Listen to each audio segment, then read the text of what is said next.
Assalamu alaikum everyone and welcome back to CL Latif's Academy. We have already completed 2 MCQ sessions. This is going to be our third MCQ session. पहले session में हमने introduction to computer के ऊपर MCQs किए थे और दूसरे में हमने different components of a computer के ऊपर अराउंड 50 MCQs किए थे. तो आज की वीडियो में हम कंप्यूटर हार्डवेयर के अंदर इनपुट आउटपुट डिवाइसेस को कवर करेंगे. This is going to be our third session and in this session we will do around 50 MCQs as well. तो जैसा कि हमारा रूटीन रहता है, we first go through a revision जिसमें हम जो भी टॉपिक्स इस चैप्टर में आते हैं उनको कवर करते हैं and then based on those topics हम MCQs भी करते हैं. तो स्टार्ट करते हैं आज की वीडियो. तो जिन टॉपिक्स हम आज के इस वीडियो में कवर करेंगे उनमें इनपुट डिवाइसेस, आउटपुट डिवाइसेस और कुछ ऐसी डिवाइसेस जो दोनों इनपुट भी हैं आउटपुट भी हैं, like we have modem, network cards, touch screens and then we'll talk about the input output ports. तो इन टॉपिक्स को हम, इन सारे इनपुट आउटपुट डिवाइसेस को हम डेप्थ में देखेंगे, इन डिटेल हमको इनको डिस्कस करेंगे and then we'll do MCQs on these topics. तो स्टार्ट करते हैं विद कंप्यूटर हार्डवेयर.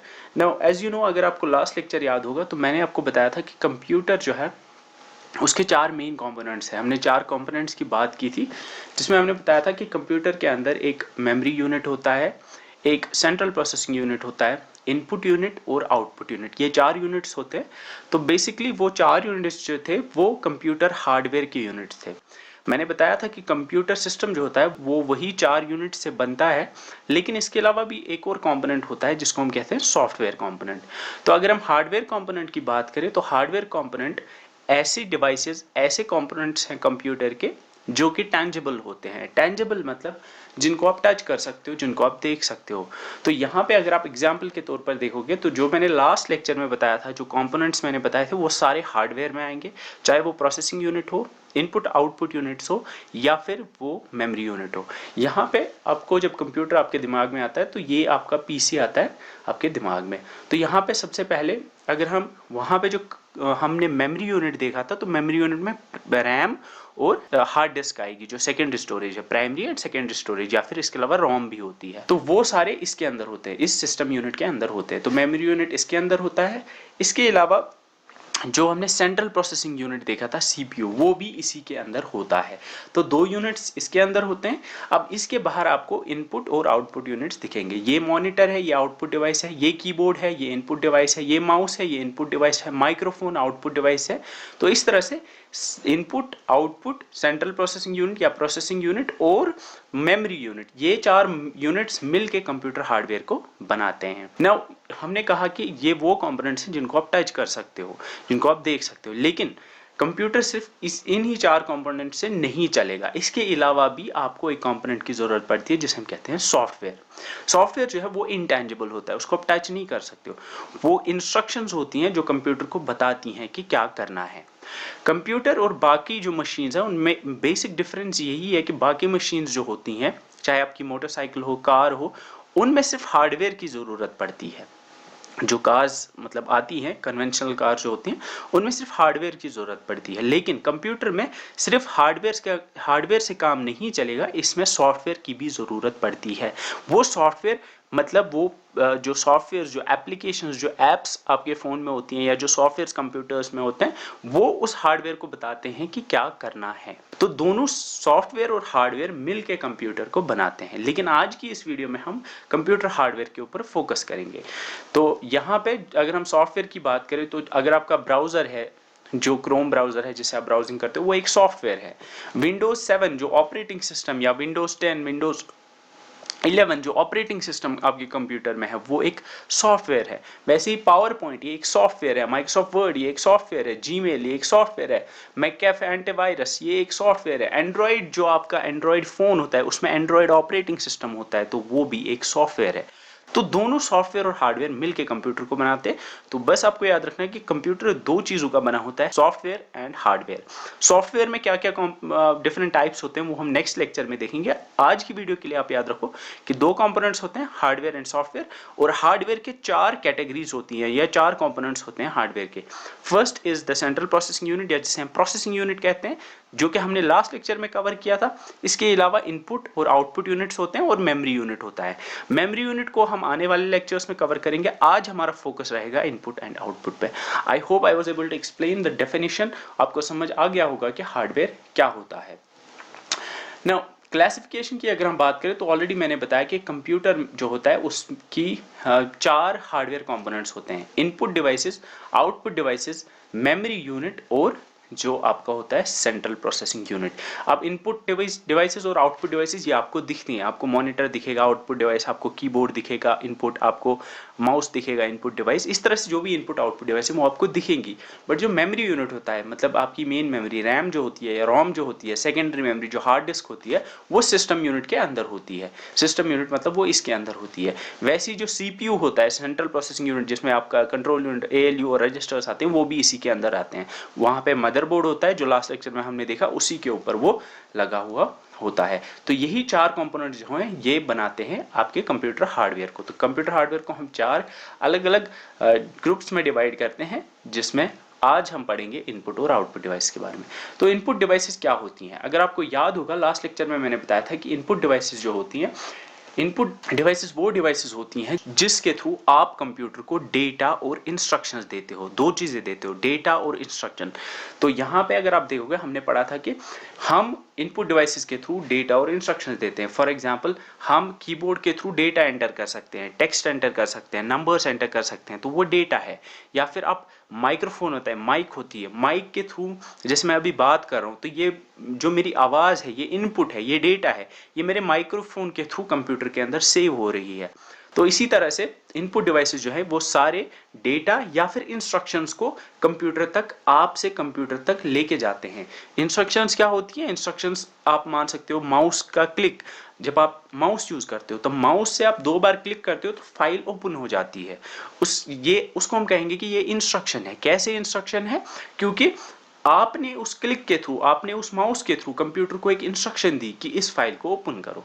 तो 2 तरह के इनपुट्स हो सकते हैं, या तो इंस्ट्रक्शन होगी या फिर डेटा होगा। ठीक है।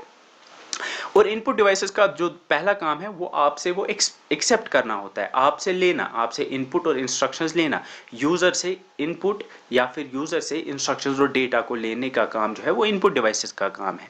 सेकंड काम इनका ये होता है कि जैसे ही ये आपसे डेटा लेते हैं, जैसे मैंने लास्ट लेक्चर में भी बताया था कि जो आपसे ये डेटा लेते हैं वो कंप्यूटर को समझ नहीं आ सकता, क्योंकि आपसे जो मेरी आवाज़ है, अब मेरी आवाज़ जो है ये कंप्यूटर नहीं समझ सकता, क्योंकि ये एनालॉग फॉर्म में है, इसको कन्वर्ट करना पड़ता है बाइनरी में। या फिर अगर आप टेक्स्ट लिखते हो, आपने 5 लिखा कंप्यूटर पे, तो 5 आपको समझ आएगा, कंप्यूटर को समझ नहीं आएगा, मतलब सीपीयू को समझ नहीं आएगा। तो उसको, इनपुट डिवाइस को, उस 5 को बाइनरी में कन्वर्ट करना पड़ता है। तो इनपुट डिवाइस से जो भी आप डेटा एंटर करते हो, जो भी इंस्ट्रक्शन आप एंटर करते हो, इनपुट डिवाइस उसको कन्वर्ट करता है इनटू बाइनरी या फिर into a machine understandable form, जिसको कंप्यूटर समझ सकता है। ठीक है। तो मशीन, यहाँ पे जब भी आप सुनोगे मशीन कंप्यूटर में, हम यूजुअली कंप्यूटर को कहते हैं। ठीक है। तो मशीन अंडरस्टैंडेबल मतलब कंप्यूटर अंडरस्टैंडेबल फॉर्म। अब हम इस वीडियो में डिफरेंट इनपुट डिवाइसेस के बारे में पढ़ेंगे, like keyboard, mouse, track ball, joystick, light pen, touch screen. तो इस तरह के हम अराउंड 10 to 15 को 1 by 1 डिटेल में डिस्कस करेंगे, starting with the keyboard. The keyboard, keyboard आप सबने देखा होगा, it's one of the most commonly used input devices. आप इसके थ्रू टेक्स्ट, मतलब जो टेक्स्ट है, टेक्स्ट मतलब आप इनपुट, मतलब आप अल्फान्यूमेरिक डेटा मतलब आप लेटर्स ABCD कुछ भी एंटर कर सकते हो, या फिर आप नंबर्स भी एंटर कर सकते हो। तो आप इससे डेटा दे सकते हो इन द फॉर्म ऑफ टेक्स्ट, मतलब वो 1 2 3 4 भी हो सकता है, ABCD भी हो सकता है। सेकेंड इज, आप कमांड भी दे सकते हो। कमांड कैसे दे सकते हो? कीबोर्ड के ऊपर कुछ कीज ऐसी होती हैं जिनके थ्रू आप कमांड्स दे सकते हो। फॉर एग्जांपल, मैंने यहाँ पे बैक स्पेस दबाया, बैक स्पेस आपने देखा होगा, बैक स्पेस जैसे ही मैं दबाता हूँ तो उससे कंप्यूटर को इंस्ट्रक्शन जाती है कि जो लास्ट लेटर है या जहाँ पे अभी मेरा कर्सर है, फॉर एग्जांपल अगर मेरा कर्सर यहाँ पे है, तो जैसे ही मैं बैक स्पेस दबाऊंगा कंप्यूटर को इंस्ट्रक्शन मिलेगी कि इसके लेफ्ट में जो ये लेटर है ई, इसको डिलीट कर दो, या फिर एंटर। बाकी जितने भी हमारे पास बहुत सारी ऐसी कीज हैं जिनको हम आगे देखेंगे, वो एंटर करने से, वो प्रेस करने से हम कंप्यूटर को कमांड दे सकते हैं, इंस्ट्रक्शन दे सकते हैं। ठीक है। तो इससे दोनों चीज हो सकती है, आप टेक्स्ट की फॉर्म में डेटा एंटर कर सकते हो और आप कमांड्स या फिर इंस्ट्रक्शन भी दे सकते हो। मैं कीबोर्ड की बात कर रहा हूँ। ठीक है।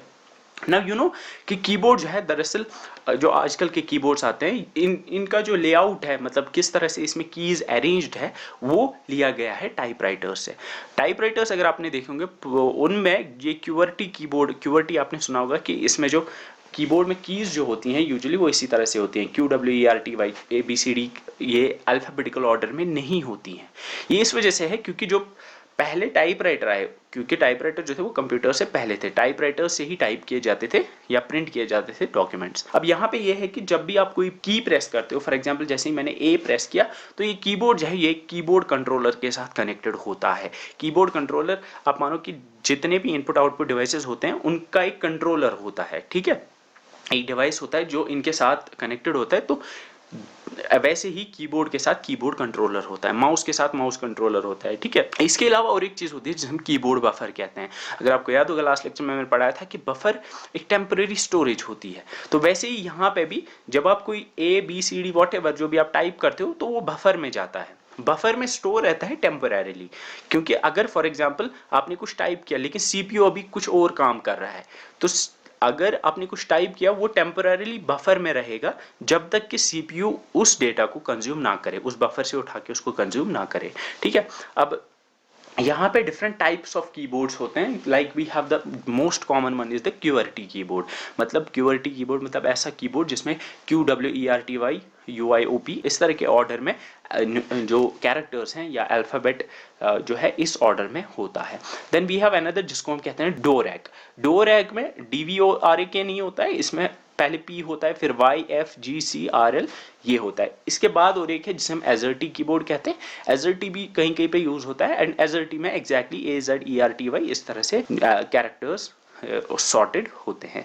तो इनको आप याद रख सकते हो कि QWERTY मोस्ट कॉमनली यूज्ड है, डोरैक और एक है, and AZERTY is one more type of keyboard, ठीक है।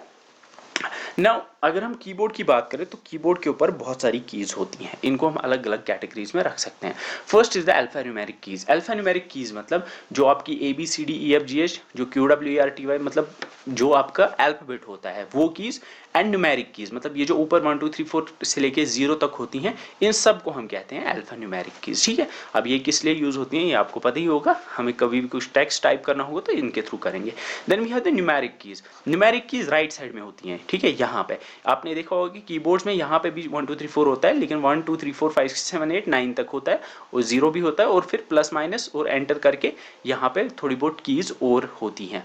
अब इनको हम कहते हैं न्यूमेरिक कीज, या इस छोटे से ये अलग सा कीपैड यहाँ पे है, इसको हम कहते हैं न्यूमेरिक कीपैड, ठीक है।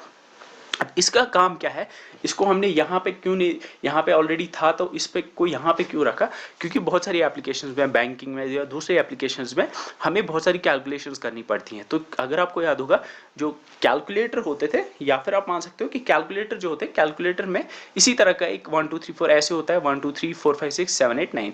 तो हमें जब नंबर्स टाइप करने होते हैं, जब हमें नंबर्स को ऐड करना होता है, मल्टीप्लाई करना होता है, तो इस कीबोर्ड से हमें जल्दी हो जाती है, हम फास्टली टाइप कर सकते हैं। दैट्स इसको साइड में रखा गया, इसको हम कहते हैं न्यूमेरिक कीपैड। और ये आपको याद रखना है, ये राइट साइड में होता है, और यहाँ पे इसके साथ एक छोटा सा बटन होता है जिसको हम नम लॉक कहते हैं, ठीक है। नम लॉक क्या होता है कि अगर मैंने नम लॉक दबाया तो इससे क्या होगा कि ये सारा जो कीपैड है, जो न्यूमेरिक कीपैड है इस साइड का, ये लॉक हो जाएगा। मतलब जैसे ही मैंने नम लॉक दबाया ये लॉक हो गया। अब अगर मैं इसमें कोई भी मैं की दबाऊं वो काम नहीं करेगी। फिर से अगर मैंने इसको दबाया तो अब ये ऑन हो जाएगी, तो अब ये काम करने लगेगा। तो नम लॉक जो है ये ऑन और ऑफ करती है आपके न्यूमेरिक कीपैड को। Then we have the function keys. Function keys जो है ये ऊपर होती है, F1 से लेके F12 तक, तो टोटल 12 फंक्शन कीज होती है, ये याद रखनी है। और ये जो होती है ये प्रोग्रामेबल होती है। प्रोग्रामेबल मतलब अलग अलग सॉफ्टवेयर में इनका अलग अलग काम हो सकता है। फॉर एग्जाम्पल अगर आपको याद होगा एक्सेल जो है, एक्सेल एक सॉफ्टवेयर है, F2 अगर आप दबाते हो तो उससे सेल जो है वो एडिट हो जाती है, वो हम आगे देखेंगे। वैसे ही अगर मैं कोई सॉफ्टवेयर बनाऊंगा, मैं F2 की कोई और फंक्शन रखूंगा, फॉर एग्जांपल F2 जैसे ही मैं दबाऊंगा तो पेज डिलीट हो जाएगा। तो इस तरह से जो सॉफ्टवेयर बनाने वाले होते हैं वो इन फंक्शन कीज को अलग अलग फंक्शंस दे सकते हैं, तो हम कहते हैं कि ये प्रोग्रामेबल होती हैं। I hope you are able to understand what programmable means. Then we have the cursor control keys. Cursor control keys कहते हैं इन चार एरोज को, up down left and right. तो ये चार कीज होती हैं ये इन्वर्टेड टी की फॉर्म में होती है। इन्वर्टेड टी मतलब उल्टा टी, जो जैसे आपको यहाँ पे दिख रहा होगा ऐसे ये आपको दिखती है। इससे क्या होता है कि इससे आप कर्सर ऊपर नीचे कर सकते हो या फिर इससे आप पेज अप और डाउन कर सकते हो। फॉर एग्जांपल अभी मैं इस वाले पेज पे हूँ, तो जैसे ही मैं ये वाली जो अप की है, अप की दबाऊंगा तो मैं पिछले वाले पेज पे चला जाऊंगा। अब यहाँ पे इसके अलावा भी कुछ कीज होती हैं, like we have the home key. यहाँ पे अगर आप देखोगे इस नम पैड के लेफ्ट में यहाँ पे ये कीज थी, ये कर्सर कंट्रोल कीज थी। इससे आप कर्सर कंट्रोल करते हो, कर्सर को ऊपर या नीचे ले जा सकते हो। अब इसके अलावा यहाँ पे आपको 6 कीज दिखेंगी, insert, home, page up, delete, and page down. इनको हम वन बाय वन देखेंगे। सबसे पहली होती है यहाँ पे होम, ठीक है। तो होम की का काम ये होता है कि अगर मैं फॉर एग्जांपल अगर मैं टाइप कर रहा हूँ और टाइप करते करते मेरा कर्सर यहाँ पे है, जैसे ही मैं होम दबाऊंगा, होम से ये बिल्कुल लाइन के बिगिनिंग में आ जाएगा, ठीक है। तो यहाँ पे आ जाएगा, तो होम की दबाने से कर्सर जो है वो लाइन के बिगिनिंग में आ जाता है।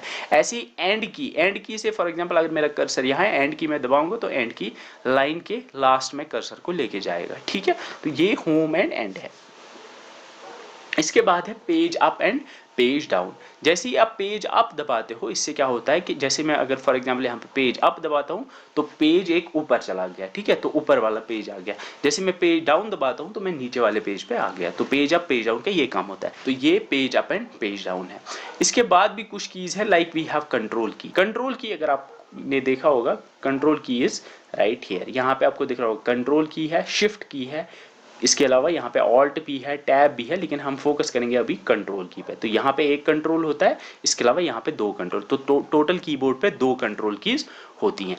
इन कंट्रोल कीज का काम ये होता है कि ये कहते हैं कि ये कॉम्बिनेशन की है। कॉम्बिनेशन की मतलब कि ऐसे अगर मैं कंट्रोल दबाऊंगा तो इसका कोई काम नहीं है, अकेले कंट्रोल की दबाने का कोई काम नहीं है, लेकिन इसको मुझे कॉम्बिनेशन में दबाना पड़ता है। मतलब मुझे कंट्रोल के साथ कोई और की दबानी पड़ती है, तब जाके ये काम करती है। फॉर एग्जाम्पल अगर मैं कंट्रोल और सी दबाता हूं तो कॉपी हो जाता है, कंट्रोल और वी दबाता हूं तो पेस्ट हो जाता है, कंट्रोल एंड एस दबाता हूं तो सेव हो जाता है। तो याद रखना है कि कंट्रोल की जो होती है ये आप अकेले मतलब इसको आप इंडिविजुअली यूज नहीं कर सकते, इसको कॉम्बिनेशन में यूज करना पड़ता है। इसके बाद है एंटर की। एंटर की का काम ये होता है कि एक तो ये है कि फॉर एग्जांपल अगर मैं अभी यहाँ पे लिख रहा हूँ तो एंटर में दबाऊंगा तो ये नेक्स्ट लाइन पे आ जाएगा। यानी फॉर एग्जांपल अगर मैंने यहाँ पे ओके और बटन के बीच में अभी कर्सर है, मैंने जैसे ही एंटर दबाया तो ये बटन जो है नीचे चला जाएगा, ठीक है, ये बटन नीचे चला जाएगा। तो उसको हम कहते हैं कि न्यू लाइन, इससे आप न्यू लाइन डाल सकते हो। दूसरा ये काम है कि फॉर एग्जांपल अगर आप यहाँ पे देखोगे, यहाँ पे ये लिस्ट है, इसमें first item, second item, second and third, यहाँ पे 3 आइटम्स है, ठीक है। अब अगर मेरा कर्सर यहाँ पे है, जैसे मैं एंटर दबाऊंगा तो ऑटोमेटिकली यहाँ पे आपको I4 दिखेगा, 4th आइटम आएगा। तो हम एक नई एंट्री डाल सकते हैं इससे। यहाँ पे 3 एंट्रीज थी तो लिस्ट में एक नई एंट्री डाल सकते हैं, लिस्ट में एक नई एंट्री डाल सकते हैं एंटर से। और दूसरा कि हम क्या कर सकते हैं कि हम इससे नई लाइन भी स्टार्ट कर सकते हैं। ये 2 काम आपको याद रखने हैं। इसके बाद है शिफ्ट की। शिफ्ट की भी ऐसे अकेले कोई काम नहीं करती है, ठीक है। एंटर की अकेले काम करती है, लेकिन शिफ्ट की, कंट्रोल की और ऑल्ट की, ये 3 कीज होती हैं जो कॉम्बिनेशन कीज होती हैं, ठीक है। तो शिफ्ट की ऐसे काम नहीं करेगी, आपको किसी और की के साथ दबाना पड़ेगा। एक काम इसका ये है कि फॉर एग्जांपल अगर मैं अभी लिख रहा हूँ और कैप्स लॉक ऑफ है, कैप्स लॉक ऑफ है मतलब मैं अभी स्मॉल में लिख रहा हूँ, जो भी मैं लिख रहा हूँ वो स्मॉल में टाइप हो रहा है। तो अगर मैं शिफ्ट दबा के रखूंगा और मैं कुछ लिखूंगा तो वो हो जाएगा टाइप कैपिटल में। तो शिफ्ट का ये काम होता है कि ये करता है काम, ये एक कॉम्बिनेशन की है। और अगर मैं शिफ्ट दबा के टाइप करता हूं तो ये जो केस है, केस को ये टॉगल करता है। उसका मतलब है कि अगर अभी कैप्स लॉक ऑफ है तो टाइप हो रहा है किसमें, स्मॉल केस में, लेकिन जैसे ही मैं शिफ्ट दबा के ए लिखूंगा तो वो कैपिटल में आ जाएगा। अब अगर कैप्स लॉक ऑन हुआ, कैप्स लॉक ऑन है मतलब सारी जो भी मैं लिख रहा हूँ वो कैपिटल में आ रहा है, वो अपर केस में आ रहा है। तो जैसे मैं शिफ्ट दबा के ए लिखूंगा तो अब स्मॉल में आएगा।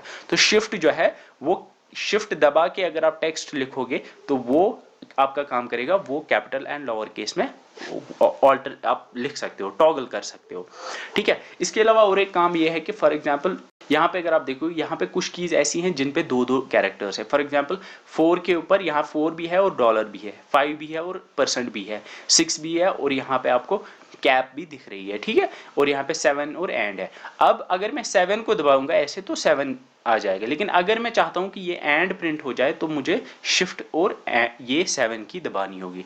तो जिन कीज के ऊपर दो दो चीजें, दो दो कैरेक्टर्स होते हैं, ऊपर वाले कैरेक्टर को एंटर करने के लिए, ऊपर वाले कैरेक्टर को टाइप करने के लिए मुझे शिफ्ट और वो की दबानी पड़ती है। तो शिफ्ट के दो काम है, एक काम ये है कि अगर जिस की के ऊपर दो कैरेक्टर्स हैं, ऊपर वाले कैरेक्टर को टाइप करने के लिए मुझे शिफ्ट और वो की दबानी पड़ती है। दूसरा काम यह है कि मैं इससे केस जो है, मतलब अपर केस या लोअर केस, स्मॉल या कैपिटल, वो टॉगल कर सकता हूं।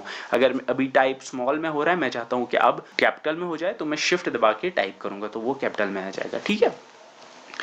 Then we have the escape key. Escape key for example अभी ये स्लाइड शो चल रहा है, तो अगर मैं एस्केप दबाऊंगा तो यहाँ पे ये स्लाइड शो बंद हो जाएगा। तो ये कैंसिल या अबॉर्ट ऑपरेशन को अबॉर्ट करने के लिए यूज होता है। कोई सॉफ्टवेयर आप यूज करें, एस्केप दबाओगे तो वो बंद हो जाएगा, कैंसिल हो जाएगा, ठीक है। तो इसके अलावा यह है कि अगर मैं कंट्रोल और एस्केप दबाता हूँ, उससे जो स्टार्ट मेन्यू होता है वो नीचे खुल जाता है।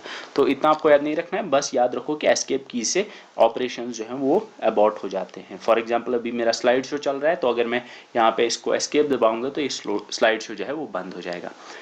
मूविंग ऑन, इसके अलावा बैक स्पेस है। बैक स्पेस आपको पता है कि ये लेफ्ट डिलीट टुवर्ड्स लेफ्ट करती है। इसका ये मतलब है कि फॉर एग्जांपल अगर मैं टाइप कर रहा हूँ और मेरा कर्सर अभी यहाँ पे है, ठीक है, ये यहाँ पे है, जी के बाद है, तो जैसे ही मैं बैक स्पेस दबाऊंगा तो इसके लेफ्ट में, यहाँ पे कर्सर है, इसके लेफ्ट में जी है, तो जी डिलीट हो जाएगा, ठीक है। इसके बाद डिलीट की होती है। डिलीट की क्या होती है, ये भी डिलीट करती है लेकिन ये डिलीट टुवर्ड्स राइट करती है। मतलब फॉर एग्जाम्पल अगर कर्सर यहाँ पे है, तो अगर मैं डिलीट दबाया तो डिलीट से राइट में, मतलब जो टी है वो टी डिलीट हो जाएगा, ठीक है। तो ये दो कीज हैं, यहाँ पे होती हैं ये बैक स्पेस होती है। यहाँ पे इसको लेफ्ट एरो दिख रहा होगा आपको, ये बैक स्पेस है। कहीं कहीं पे आपको लिखा हुआ दिखेगा बैक स्पेस, और इसके अलावा डिलीट की भी होती है, जो डिलीट की यहाँ पे है, ठीक है। Then we have the caps lock. अब कैप्स लॉक आपको पता ही कि अगर मैंने कैप्स लॉक को ऑन किया, ठीक है, कैप्स लॉक को अगर मैंने ऑन किया, मतलब इसको मैंने अगर एक बार दबाया तो जो भी मैं लिखूंगा वो कैपिटल में आ जाएगा, कैपिटल या अपर केस, ठीक है। अब अगर मैंने इसको फिर से दबाया तो आप जो भी मैं टाइप करूंगा वो लोअर केस में आ जाएगा, स्मॉल में आ जाएगा, ठीक है। तो हम कहते हैं कि कैप्स लॉक जो है, इससे आप कैपिटल या फिर स्मॉल में लिख सकते हो। ये काम हम कर सकते हैं शिफ्ट से भी, लेकिन शिफ्ट और कैप्स लॉक में डिफरेंस ये है कि शिफ्ट से अगर मैं करना चाहूँ तो मुझे शिफ्ट दबा के रखना पड़ता है, ठीक है। तो फॉर एग्जांपल अगर अभी आप देख रहे हो यहाँ पे स्मॉल में सब कुछ लिखा हुआ है, तो अब मैं चाहता हूँ यहाँ पे कि कैपिटल में लिखना चाहूँगा, तो या तो मैं एक काम करूँगा कि एक बार कैप्स लॉक दबाऊंगा, तो जैसे ही मैं एक बार कैप्स लॉक दबाऊंगा तो अब कैपिटल में आ जाएगा, ठीक है, तो कैपिटल में आ जाएगा। तो मुझे कैप्स लॉक को बस एक बार दबाना है, फिर लिखना है जो भी लिखना है, सारा कैपिटल में आ जाएगा। लेकिन अगर मैं शिफ्ट से वो काम करूं, अभी ये स्मॉल में टाइप हुआ है, अब मैं चाहता हूं कि मैं कैपिटल में लिखूं, तो मुझे शिफ्ट दबा के रखना है और फिर बाकी लेटर्स, मतलब ए लिखना है, फिर बी सी डी वॉटएवर जो मुझे लिखना है तो वो दबाने हैं। तो शिफ्ट को मुझे दबा के रखना पड़ता है अगर मुझे कैपिटल या स्मॉल में लिखना है, लेकिन कैप्स लॉक को मुझे बस एक बार दबाना पड़ता है, ठीक है। तो शिफ्ट को मुझे होल्ड करना पड़ता है, ये चीज आपको पता होनी चाहिए। इसके बाद नम लॉक की है, ये ऑलरेडी मैंने बताया, इससे आप न्यूमेरिक कीपैड को एनेबल डिसेबल कर सकते हो। मतलब यहाँ नम लॉक मैंने अगर दबाया तो ये एनेबल हो जाएगा, मतलब ये काम करने लगेगा ये न्यूमेरिक कीपैड, अगर फिर से दबाया तो ये डिसेबल हो जाएगा। तो इस तरह से ये काम करता है। इसके बाद विंडोज की है, विंडोज की विंडोज की से स्टार्ट मेन्यू स्टार्ट होता है। विंडोज की क्या होती है, विंडोज की इज दिस, यहाँ पे ये विंडोज की है, यहाँ पे ये विंडोज का यहाँ पे लोगो दिखता है आपको, अगर आप वो दबाते हो तो उससे क्या होता है कि इस तरह का, ये विंडोज 11 है, इसमें इस तरह का आपको स्टार्ट बटन दिखेगा। तो इससे स्टार्ट मेन्यू, ये स्टार्ट मेन्यू होता है। स्टार्ट मेन्यू में आपको जो भी एप्स आपके इसमें कंप्यूटर में होंगी वो सामने आ जाती हैं, तो इसको हम कहते हैं स्टार्ट मेन्यू। तो इससे स्टार्ट मेन्यू स्टार्ट होता है, ठीक है। इसके बाद है स्पेस बार। आपको पता है स्पेस बार सबसे बड़ा बटन होता है, सबसे बड़ी की होती है कीबोर्ड में, और इससे आप स्पेस डाल सकते हो। ये जो है ये स्पेस बार है। Then we have the tab key. Tab key आपको पता है टैब यहाँ पे होता है, और टैब यूजुअली आप इंडेंटेशन के लिए यूज करते हो। इंडेंटेशन मतलब पैराग्राफ आपने देखा होगा कि जब भी कोई पैराग्राफ खत्म होता है तो जब आप नया पैराग्राफ स्टार्ट करते हो तो थोड़ी सी जगह छोड़ के लिखते हो, उसको हम इंडेंट कहते हैं। तो अगर आप चाहते हो कि 4-5 स्पेसेस आप एक साथ छोड़ना चाहते हो, उसके लिए टैब होता है। तो टैब से आप 4-5 स्पेसेस एक साथ छोड़ सकते हो, या फिर आप कहते हो कि हम इससे इंडेंट डालते हैं। इंडेंट मतलब हम इससे क्या कर सकते हैं कि हम पैराग्राफ की स्टार्टिंग में जो स्पेस छोड़ी जाती है वो टैब से ही छोड़ी जाती है, ठीक है। देन आपको पता ही होगा कि QWERTY ये इंपॉर्टेंट नहीं है, लेकिन JKS भी हो सकता है पूछे। QWERTY में 104 कीज हो सकती हैं या फिर 87 भी हो सकती हैं, क्योंकि किसी किसी में जो लैपटॉप्स में होते हैं, लैपटॉप्स में ये आपको न्यूमेरिक कीपैड नहीं दिखेगा, तो 87 ही हो सकती हैं किसी किसी में। ये इंपॉर्टेंट नहीं है, बस आप याद रखो कि यहाँ पे कैप्स लॉक और नम लॉक जो है इनको हम टॉगल कीज कहते हैं। कैप्स लॉक और नम लॉक क्यों? क्योंकि कैप्स लॉक जो है टॉगल का मतलब एक बार दबाया तो ऑन, दूसरी बार दबाया तो ऑफ। ठीक है, कोई स्विच ऐसा है कि अगर आपने एक बार दबाया तो ऑन हो जाएगी, अगर दूसरी बार दबाया तो ऑफ हो जाएगा, फिर से दबाया तो ऑन हो जाएगा। टॉगल इसी को हम कहते हैं कि ऑल्टरनेटिवली ये ऑन एंड ऑफ हो जाती है। इसका ये मतलब है कि कैप्स लॉक जो है अगर आपने एक बार दबाया तो कैपिटल में टाइप हो जाएगा, फिर से दबाया तो स्मॉल में, फिर से दबाया कैपिटल में टाइप हो जाएगा, तो इसको हम टॉगल की कहते हैं। तो कैप्स लॉक और नम लॉक भी ऐसे ही है, एक बार आपने दबाई तो ये एनेबल हो जाएगा, अगर आपने फिर से दबाया तो ये डिसेबल हो जाएगा, फिर से दबाया ये एनेबल हो जाएगा। इनको हम कहते हैं टॉगल कीज। याद रखना है टॉगल कीज कौन कौन सी है, caps lock and num lock. Toggle keys ये इसलिए हैं क्योंकि एक बार दबाने पे ऑन हो जाता है, दूसरी बार दबाने पे ऑफ हो जाता है। Then we have the control, shift and alt, इनको हम मॉडिफायर कीज कहते हैं। ऑलरेडी मैंने बताया इनको हम इसलिए कहते हैं क्योंकि ये कॉम्बिनेशन में यूज होती है, ये खुद अकेले कोई काम नहीं कर सकती, लेकिन ये दूसरी कीज की फंक्शन को मॉडिफाई करती है, दूसरी कीज की फंक्शन को मॉडिफाई करती हैं। फॉर एग्जाम्पल अगर मेरा यहाँ पे आप C है, C की है ना, C है, तो C अगर आप दबाओगे तो C टाइप हो जाएगा, ठीक है, लेकिन अगर आपने कंट्रोल और C दबाया तो कॉपी हो जाएगा। ठीक है, तो आप दूसरी कीज की फंक्शन को मॉडिफाई कर सकते हो using shift, control and alt. ये कॉम्बिनेशन कीज होती हैं, अकेले इनका कोई काम नहीं होता है, ये दूसरी कीज की फंक्शन को मॉडिफाई करती हैं। Now we will move on to the pointing devices. अब पॉइंटिंग डिवाइसेस ऐसी डिवाइसेस होती हैं जिनके थ्रू आप कंप्यूटर की स्क्रीन पे डिफरेंट लोकेशंस पे पॉइंट कर सकते हो। फॉर एग्जाम्पल अभी मेरा ये कर्सर है ना यहाँ पे, तो अब अगर मैं तो अभी ये इस लोकेशन पे पॉइंट कर रहा है, अब मैं चाहता हूं कि ये जो है ये कर्सर ये यहाँ पे आ जाए, जहां पे ये आ गया, तो इसके लिए मैं जिन इनपुट डिवाइसेस का यूज करूंगा उनको हम कहते हैं पॉइंटिंग डिवाइसेस। ठीक है, ठीक है, तो पॉइंटिंग डिवाइसेस ऐसी डिवाइसेस होती हैं जिनके थ्रू आप मॉनिटर के ऊपर डिफरेंट लोकेशंस के ऊपर पॉइंट कर सकते हो। इसमें एग्जांपल है माउस। अब यहाँ पे माउस के थ्रू मैं इस कर्सर को मूव कर सकता हूँ, मैं किसी भी लोकेशन के ऊपर यहाँ पे पॉइंट कर सकता हूँ। इसके अलावा टच पैड है, कि जो लैपटॉप होता है उसमें टच पैड होता है, ये जो टच पैड होता है यहाँ पे जिससे आप मूव करते हो कर सकते हो, तो वो भी एक पॉइंटिंग डिवाइस है। इसके अलावा जॉयस्टिक है, जॉयस्टिक अगर आपने कभी गेम खेली होगी तो गेम में इस स्टिक को आगे मूव कर सकते हो, तो इस तरह से आगे जाएगा पॉइंटर, पीछे अगर आप मूव करोगे तो पीछे जाएगा, लेफ्ट मूव करोगे तो लेफ्ट जाएगा। तो जो काम आप माउस से कर सकते हो वही काम आप यहाँ पे जॉयस्टिक से कर सकते हो। वैसे ही ट्रैक बॉल है, ये हम आगे देखेंगे, ये भी एक तरह का माउस ही होता है, ये थोड़ा सा डिफरेंट होता है। इसके अलावा गेम पैड है, ये गेम खेलने के लिए यूज होता है, इससे भी आप डिफरेंट लोकेशंस पे पॉइंट कर सकते हो। तो जो काम आप माउस से करते हो पॉइंटिंग डिवाइसेस से आप वही काम करते हो। इसके अलावा पॉइंटिंग स्टिक होती है, एक किसी किसी लैपटॉप में ये आता है, बीच में यहाँ पे G H और B के बीच में ये यहाँ पे आता है। अगर आप इसको थोड़ा आगे की तरफ प्रेस करते हो तो आगे की तरफ पॉइंटर जाता है, अगर आपको थोड़ा पीछे की तरफ प्रेस करोगे तो पीछे जाएगा। तो इन सब का काम जो होता है वो लगभग माउस की तरह ही होता है। माउस की तरह मतलब इससे आप कंप्यूटर के स्क्रीन के ऊपर, मॉनिटर के ऊपर अपने कर्सर को मूव कर सकते हो, अलग अलग लोकेशंस पे पॉइंट करवा सकते हो।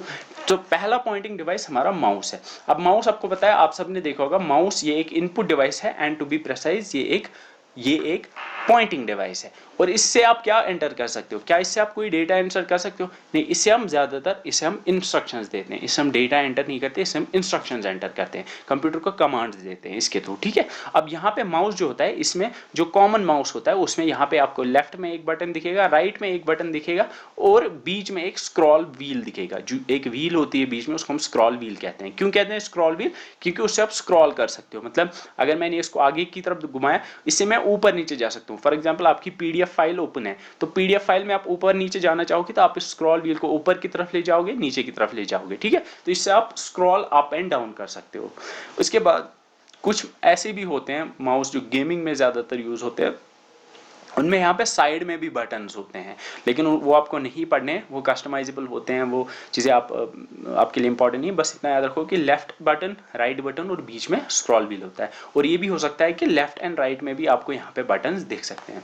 अब यहाँ पे इससे आप क्या कर सकते हो कि इससे आप कर्सर जो है, कर्सर जो पॉइंटर होता है, ये रेड जो यहाँ पे आपको दिख रहा है, ये जो मैं घुमा रहा हूँ, ये जो है इसको आप लेफ्ट राइट जिस भी पोजीशन में आप इसको मूव कर सकते हो यूजिंग दिस माउस। तो अगर मैंने माउस को लेफ्ट लिया तो ये लेफ्ट जाएगा, ये राइट जाएगा, ठीक है। अब यहाँ पे माउस को बनाया था डगलस एंजलबर्ट ने 1963 में। माउस के 3 टाइप्स है, wireless, mechanical and optical. Wireless mouse ऐसा माउस होता है जिसमें कोई भी वायर नहीं होती है, मतलब आप ब्लूटूथ के जरिए कनेक्ट होते हो अपने मॉनिटर के साथ, अपने सीपीयू के साथ, अपने कंप्यूटर के साथ, ठीक है। तो माउस में कोई वायर नहीं होगी, ब्लूटूथ के जरिए वो कनेक्ट होगा। इसके बाद है मैकेनिकल माउस। मैकेनिकल माउस में इस तरह की नीचे बॉल होती थी, ये पहले आते थे, एक बॉल होती थी नीचे, जैसे ही आप माउस को मूव करते थे तो ये बॉल मूव हो जाती थी। अगर आप माउस को लेफ्ट ले जाते थे तो ये बॉल मूव हो जाती थी, और यहाँ पे ये सेंसर्स लगे होते थे। ये सेंसर्स जो है ये डिटेक्ट करते थे कि किस तरह मूवमेंट आई है, उसी तरह से ये जो है कर्सर ये मूव करता था। तो मैकेनिकल में एक बॉल होती है, वो मूव करती है। अब मैकेनिकल है तो ये वायरलेस भी हो सकता है और वायर्ड भी हो सकता है। इसके अलावा यहाँ पे ऑप्टिकल माउस होता है। ऑप्टिकल माउस भी वायर्ड हो सकता है या वायरलेस हो सकता है। ऑप्टिकल माउस में नीचे लाइट होती है, ऑप्टिक मतलब लाइट, ठीक है। ऑप्टिकल जहाँ पे होगा मतलब लाइट। यहाँ पे जो आपने माउस देखे हो उनमें नीचे रेड लाइट जल रही होती है, तो वो लाइट होती है। तो जैसे आप जो लाइट वहाँ पे नीचे एक एलईडी लगी होती है, जैसे आप लेफ्ट या राइट या माउस को जैसे आप मूव करते हो तो नीचे से जो लाइट रिफ्लेक्ट होके आती है, वहाँ पे एक सेंसर लगा होता है, वो डिटेक्ट करता है कि कहाँ जा रहा है। तो याद रखना है कि मैकेनिकल में एक बॉल होती है नीचे जो मूव करती है, ऑप्टिकल में लाइट होती है और सेंसर्स लगे होते हैं, वही डिटेक्ट करते हैं कि मूवमेंट किस तरफ हुई है, ठीक है। अब यहाँ पे आप कौन कौन सा काम कर सकते हो माउस से, ठीक है। अब यहाँ पे मैंने बटन्स की बात की, तो फॉर एग्जांपल यहाँ पे याद रखना है ये लेफ्ट है, ये राइट है। अगर आप देखोगे माउस के ऊपर जब आप हाथ रखोगे तो ये लेफ्ट होगा और ये राइट होगा, ठीक है। तो लेफ्ट वाला बटन जो होता है, इस लेफ्ट वाले पे अगर आप क्लिक करते हो तो उससे क्या होता है कि आइटम सिलेक्ट हो जाता है। सिलेक्ट मतलब यहाँ पे अगर आप देखो ये वाला सिलेक्टेड है। अगर अब मैं अब यहाँ पे कर्सर लेके जाऊंगा और लेफ्ट क्लिक दबाऊंगा तो ये सिलेक्ट हो जाएगा। तो लेफ्ट से याद रखना है, लेफ्ट से सिलेक्ट होता है। अगर मैंने 2 बार लेफ्ट क्लिक किया तो ये ओपन हो जाती है। तो एक बार लेफ्ट क्लिक करने से सिलेक्ट, 2 बार लेफ्ट क्लिक करने से ओपन हो जाती है। इसके बाद ये वाला जो है राइट है, ये वाला राइट है। तो अगर मैं राइट बटन दबाता हूँ, राइट बटन से एक मेन्यू खुलता है। फॉर एग्जांपल अगर मैंने ये वाले सिलेक्टेड है ना, तो मैं यहाँ पर राइट क्लिक दबाऊंगा, तो जैसे ही मैं राइट क्लिक दबाऊंगा तो ऐसे एक मेन्यू खुलता है। आपको दिख रहा है एक मेन्यू खुला। तो इसमें ऑप्शंस होते हैं कि आप इसको रीनेम करना चाहोगे, ओपन करना चाहोगे, डिलीट करना चाहोगे। तो याद रखना है कि लेफ्ट से अगर एक बार दबाया तो सेलेक्ट, 2 बार तो ओपन, अगर राइट क्लिक दबाया तो राइट क्लिक से आप क्या कर सकते हो, एक मेन्यू खुलता है, ठीक है। इसके बाद है drag and drop. Drag and drop मतलब मैं यहाँ पे राइट क्लिक किया, याद रखना है इसको राइट क्लिक किया और इसको मैं यहाँ से यहाँ ले जा सकता हूँ। ड्रैग एंड ड्रॉप मतलब यहाँ से ड्रैग करके लाया और यहाँ पे ड्रॉप कर दिया। तो इससे मैं ऑब्जेक्ट्स को मूव कर सकता हूँ स्क्रीन के ऊपर, ठीक है। इसके बाद है ट्रैक बॉल। अब ट्रैक बॉल भी एक इनपुट डिवाइस है। ट्रैक बॉल और माउस में ये डिफरेंस है कि आप माउस को मूव करते हो। अगर आपके पास माउस होगा तो माउस को यहाँ ले जाना है, उस तरफ ले जाना है। लेकिन ट्रैक बॉल के ऊपर एक बॉल होती है, उसी बॉल को आप ऊपर से उसके ऊपर एक अपनी फिंगर जो है उसको मूव कर सकते हो, तो उस बॉल को आप मूव करते हो। आपको जो नीचे डिवाइस है उसको मूव नहीं करना है, आपको बस उस बॉल को मूव करना है। तो यहाँ पे डिफरेंस ट्रैक बॉल और माउस में यही है कि ट्रैक बॉल में आपको बॉल को मूव करना पड़ता है, आपको पूरे डिवाइस को मूव नहीं करना पड़ता है, ठीक है। यहाँ पे आई गेस समझ आ गया होगा। और ज़्यादातर ये कैड कैम वर्क स्टेशन मतलब कंप्यूटर एडेड डिज़ाइनिंग जो होती है, जो बड़ी बड़ी कंपनीज में जो डिज़ाइंस बनाए जाते हैं, मशीन्स के डिज़ाइन बनाए जाते हैं, बिल्डिंग्स के डिज़ाइन बनाए जाते हैं कंप्यूटर के ऊपर, तो उस काम के लिए ये ट्रैक बॉल यूज़ होता है। ये भी एक पॉइंटिंग डिवाइस है, इससे भी आप इंस्ट्रक्शंस देते हो कंप्यूटर को, ठीक है। अब यहाँ पे डिफरेंस मैंने बताया आपको कि क्या डिफरेंस होता है ट्रैक बॉल और। इसके बाद है जॉयस्टिक। अब जॉयस्टिक भी एक पॉइंटिंग डिवाइस है, like track ball, like mouse, लेकिन यहाँ पे ये काम भी जो है ये बिल्कुल माउस की तरह सारे काम करता है। इससे अभी आप कर्सर ऊपर नीचे कर सकते हो ये, लेकिन ज़्यादातर यूज़ होता है कैड कैम सिस्टम्स में, गेमिंग में। गेमर्स जो होते हैं, गेम में फॉर एग्जांपल आप गेम खेल रहे हो, आपको कार जो है उसको या कोई आपका कैरेक्टर जो है उसमें उसको आगे ले जाना है, तो आगे मूव करने के लिए इसको आगे ले जाओगे, तो ये भी काम करता है माउस की तरह। इसमें थोड़ा सा डिफरेंस अगर आप देखोगे वो ये होता है कि अगर फॉर एग्जांपल अगर मैं इस जॉयस्टिक को आगे की तरफ लेके गया तो कर्सर जो है ये आगे की तरफ मूव करता रहेगा। लेकिन अगर मैंने माउस को यहाँ से यहाँ आगे की तरफ मूव किया तो जैसे ही मैं माउस को स्टॉप करूंगा, जैसे ही मैं माउस को रोकूंगा तो जो कर्सर है वो भी रुक जाएगा। लेकिन यहाँ पे वो नहीं होता। यहाँ पे फॉर एग्जांपल अगर मैंने आगे की तरफ लिया, अगर मैंने इस स्टिक को आगे की तरफ लिया तो ये कर्सर जो है ये आगे की तरफ बढ़ता ही जाएगा। ये एक डिफरेंस है। और यहाँ पे आपको याद रखना है कि ये ज्यादातर यूज होता है गेमिंग में, फ्लाइट सिमुलेटर्स और कैड कैम में। कैड कैम मतलब computer aided designing and computer aided integrated manufacturing. Flight simulators मतलब जो पायलट्स होते हैं उनको ट्रेनिंग दी जाती है, तो जब उनको ट्रेन किया जाता है तो एक सिमुलेटर यूज किया जाता है, या आप एक तरह से मान सकते हो कि एक फेक एयरक्राफ्ट आप उनके सामने होता है, उससे वो एयरक्राफ्ट, इसी के थ्रू वो एयरक्राफ्ट को कंट्रोल करते हैं।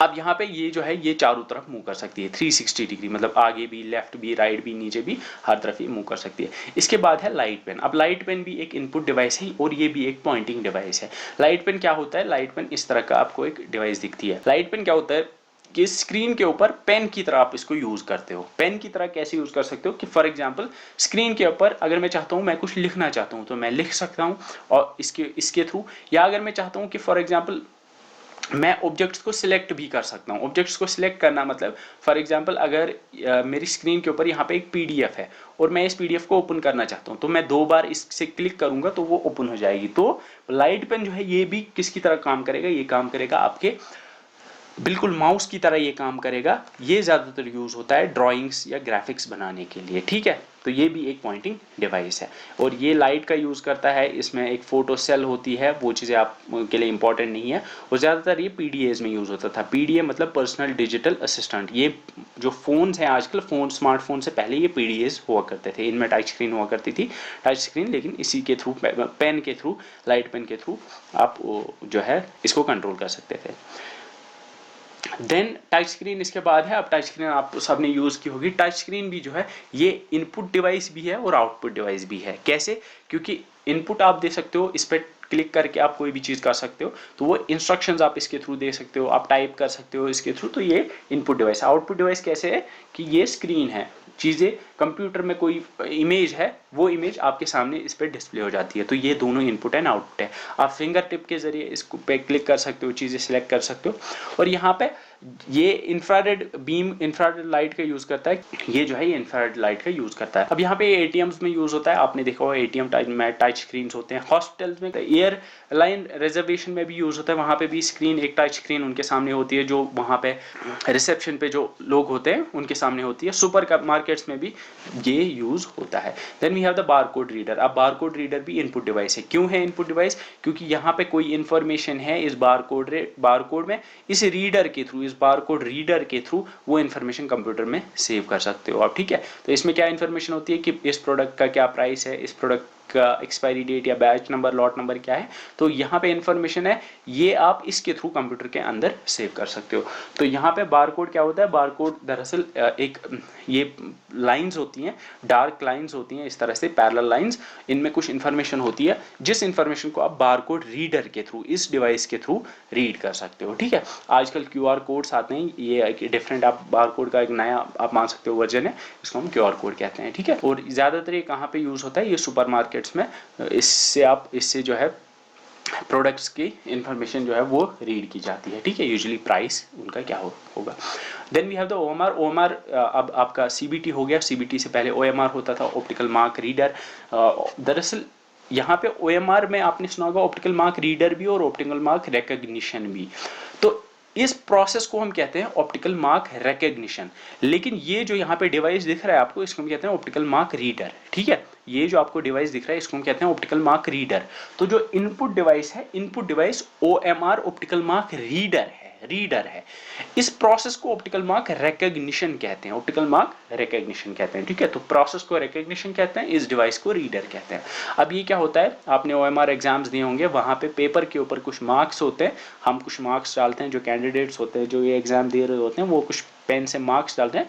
ये रीडर जो है उनको रीड करता है, ये देखता है कि कहाँ कहाँ पेन ने रीड किया, उस हिसाब से ये इन्फॉर्मेशन जो है वो कंप्यूटर को दे देता है और वो कंप्यूटर जो है वो उसको फिर देखता है कि कितने मार्क्स आते हैं, कितने नहीं आते हैं। तो यहाँ पे किसका यूज होता है? यहाँ पे लाइट का यूज होता है। लाइट, ये रीडर जो है ये लाइट डालता है इसके ऊपर और ये डिटेक्ट कर जाता है, सेंसर लगे होते हैं, वो डिटेक्ट करता है कि कहाँ पे मार्क लगा हुआ है, ठीक है। और यहाँ पे इसकी एप्लीकेशन ज़्यादातर तो टेस्ट्स में, मतलब जो अलग अलग टाइप के जो स्कूल्स में, कॉलेज में टेस्ट होते हैं, तो उसमें यूज होता है, या फिर वोटिंग के लिए भी ओएमआर यूज किए जा सकते हैं। Then we have the OCR. OCR stand for optical character recognition. अब यहाँ पे एक चीज़ आप समझनी है कि ऑप्टिकल कैरेक्टर रिकॉग्निशन क्या होता है। देखो, फॉर एग्जाम्पल आपने देखा होगा कि कोई पीडीएफ ऐसी होती है कि जिसमें आप टेक्स्ट को कॉपी कर सकते हो। मतलब यहाँ पे अगर ये टेक्स्ट है इसको मैं कॉपी कर सकता हूँ। अब अगर मैं फॉर एग्जांपल एक बुक की फोटो लूंगा, उस बुक की मैं अगर फोटो लूंगा, उस फोटो में से अगर मैं उसकी पीडीएफ भी बनाऊंगा, फिर भी मैं टेक्स्ट को कॉपी नहीं कर पाऊंगा, सेलेक्ट नहीं कर पाऊंगा। ठीक है, तो क्योंकि डिफरेंस है, जो पीडीएफ होती है जहां पे आप टेक्स्ट को सिलेक्ट कर सकते हो, उसमें जो टेक्स्ट होता है वो एस का ही टेक्स्ट होता है। वो आप मान सकते हो कि वो कंप्यूटर समझ सकता है कि ये टेक्स्ट है, ये टेक्स्ट है, वो कंप्यूटर को पता है कि ये टेक्स्ट है। लेकिन जो इमेज होती है, इमेज में कंप्यूटर को पता नहीं है कि ये टेक्स्ट है कि क्या है, उसको बस ये पता है कि ये एक इमेज है। ठीक है, अब इमेजेस में से टेक्स्ट को डिटेक्ट करने के लिए, उस टेक्स्ट को अगर आप चाहते हो कि इमेज में से मैं टेक्स्ट को कॉपी करूं, उसके लिए आपको ओसीआर की जरूरत पड़ती है, ऑप्टिकल कैरेक्टर रिकॉग्निशन की जरूरत पड़ती है।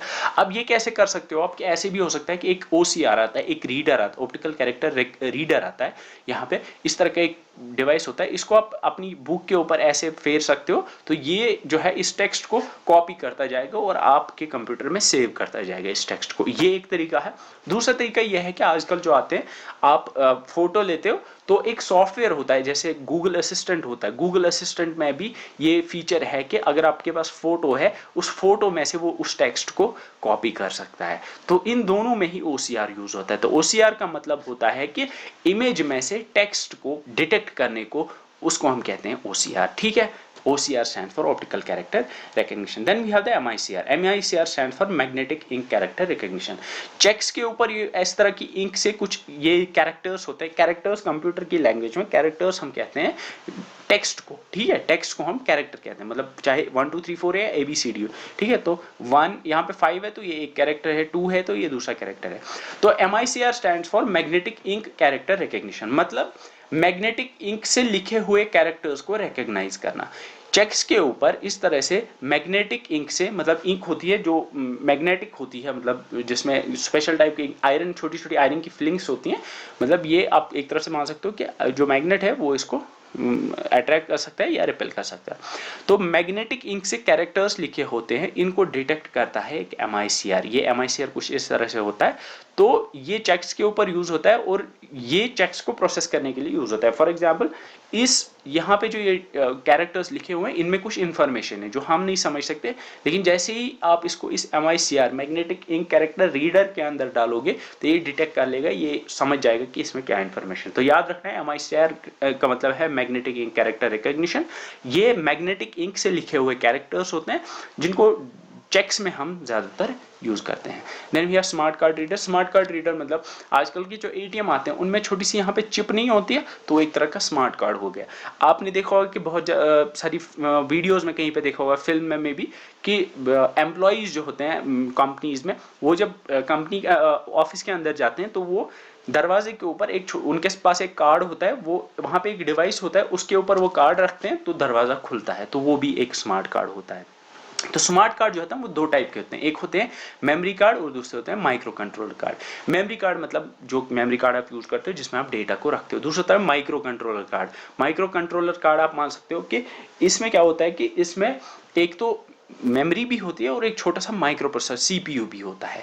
जिस तरह का आपने देखा होगा कि जो वहां पे कंपनीज में जब एंटर करते हैं एम्प्लॉइज, तो वहां पे ये इसी का यूज करते हैं, किसका, एक माइक्रो कंट्रोलर कार्ड का यूज करते हैं। या फिर आजकल की जो ATM है वो भी स्मार्ट कार्ड ही है। तो स्मार्ट कार्ड क्या होता है, ये PVC के बने होते हैं। ये जो बाकी जो है, ये जो प्लास्टिक का दिखता है आपको, ये PVC पॉलीविनाइल क्लोराइड का बना होता है और यहाँ पे एक छोटी सी चिप होती है, इसमें कुछ इंफॉर्मेशन होती है, जो इंफॉर्मेशन एक स्कैनर डिटेक्ट करता है। ये जिस टेक्नोलॉजी का यूज करते हैं उसको हम RFID कहते हैं। RFID stand for radio frequency identification.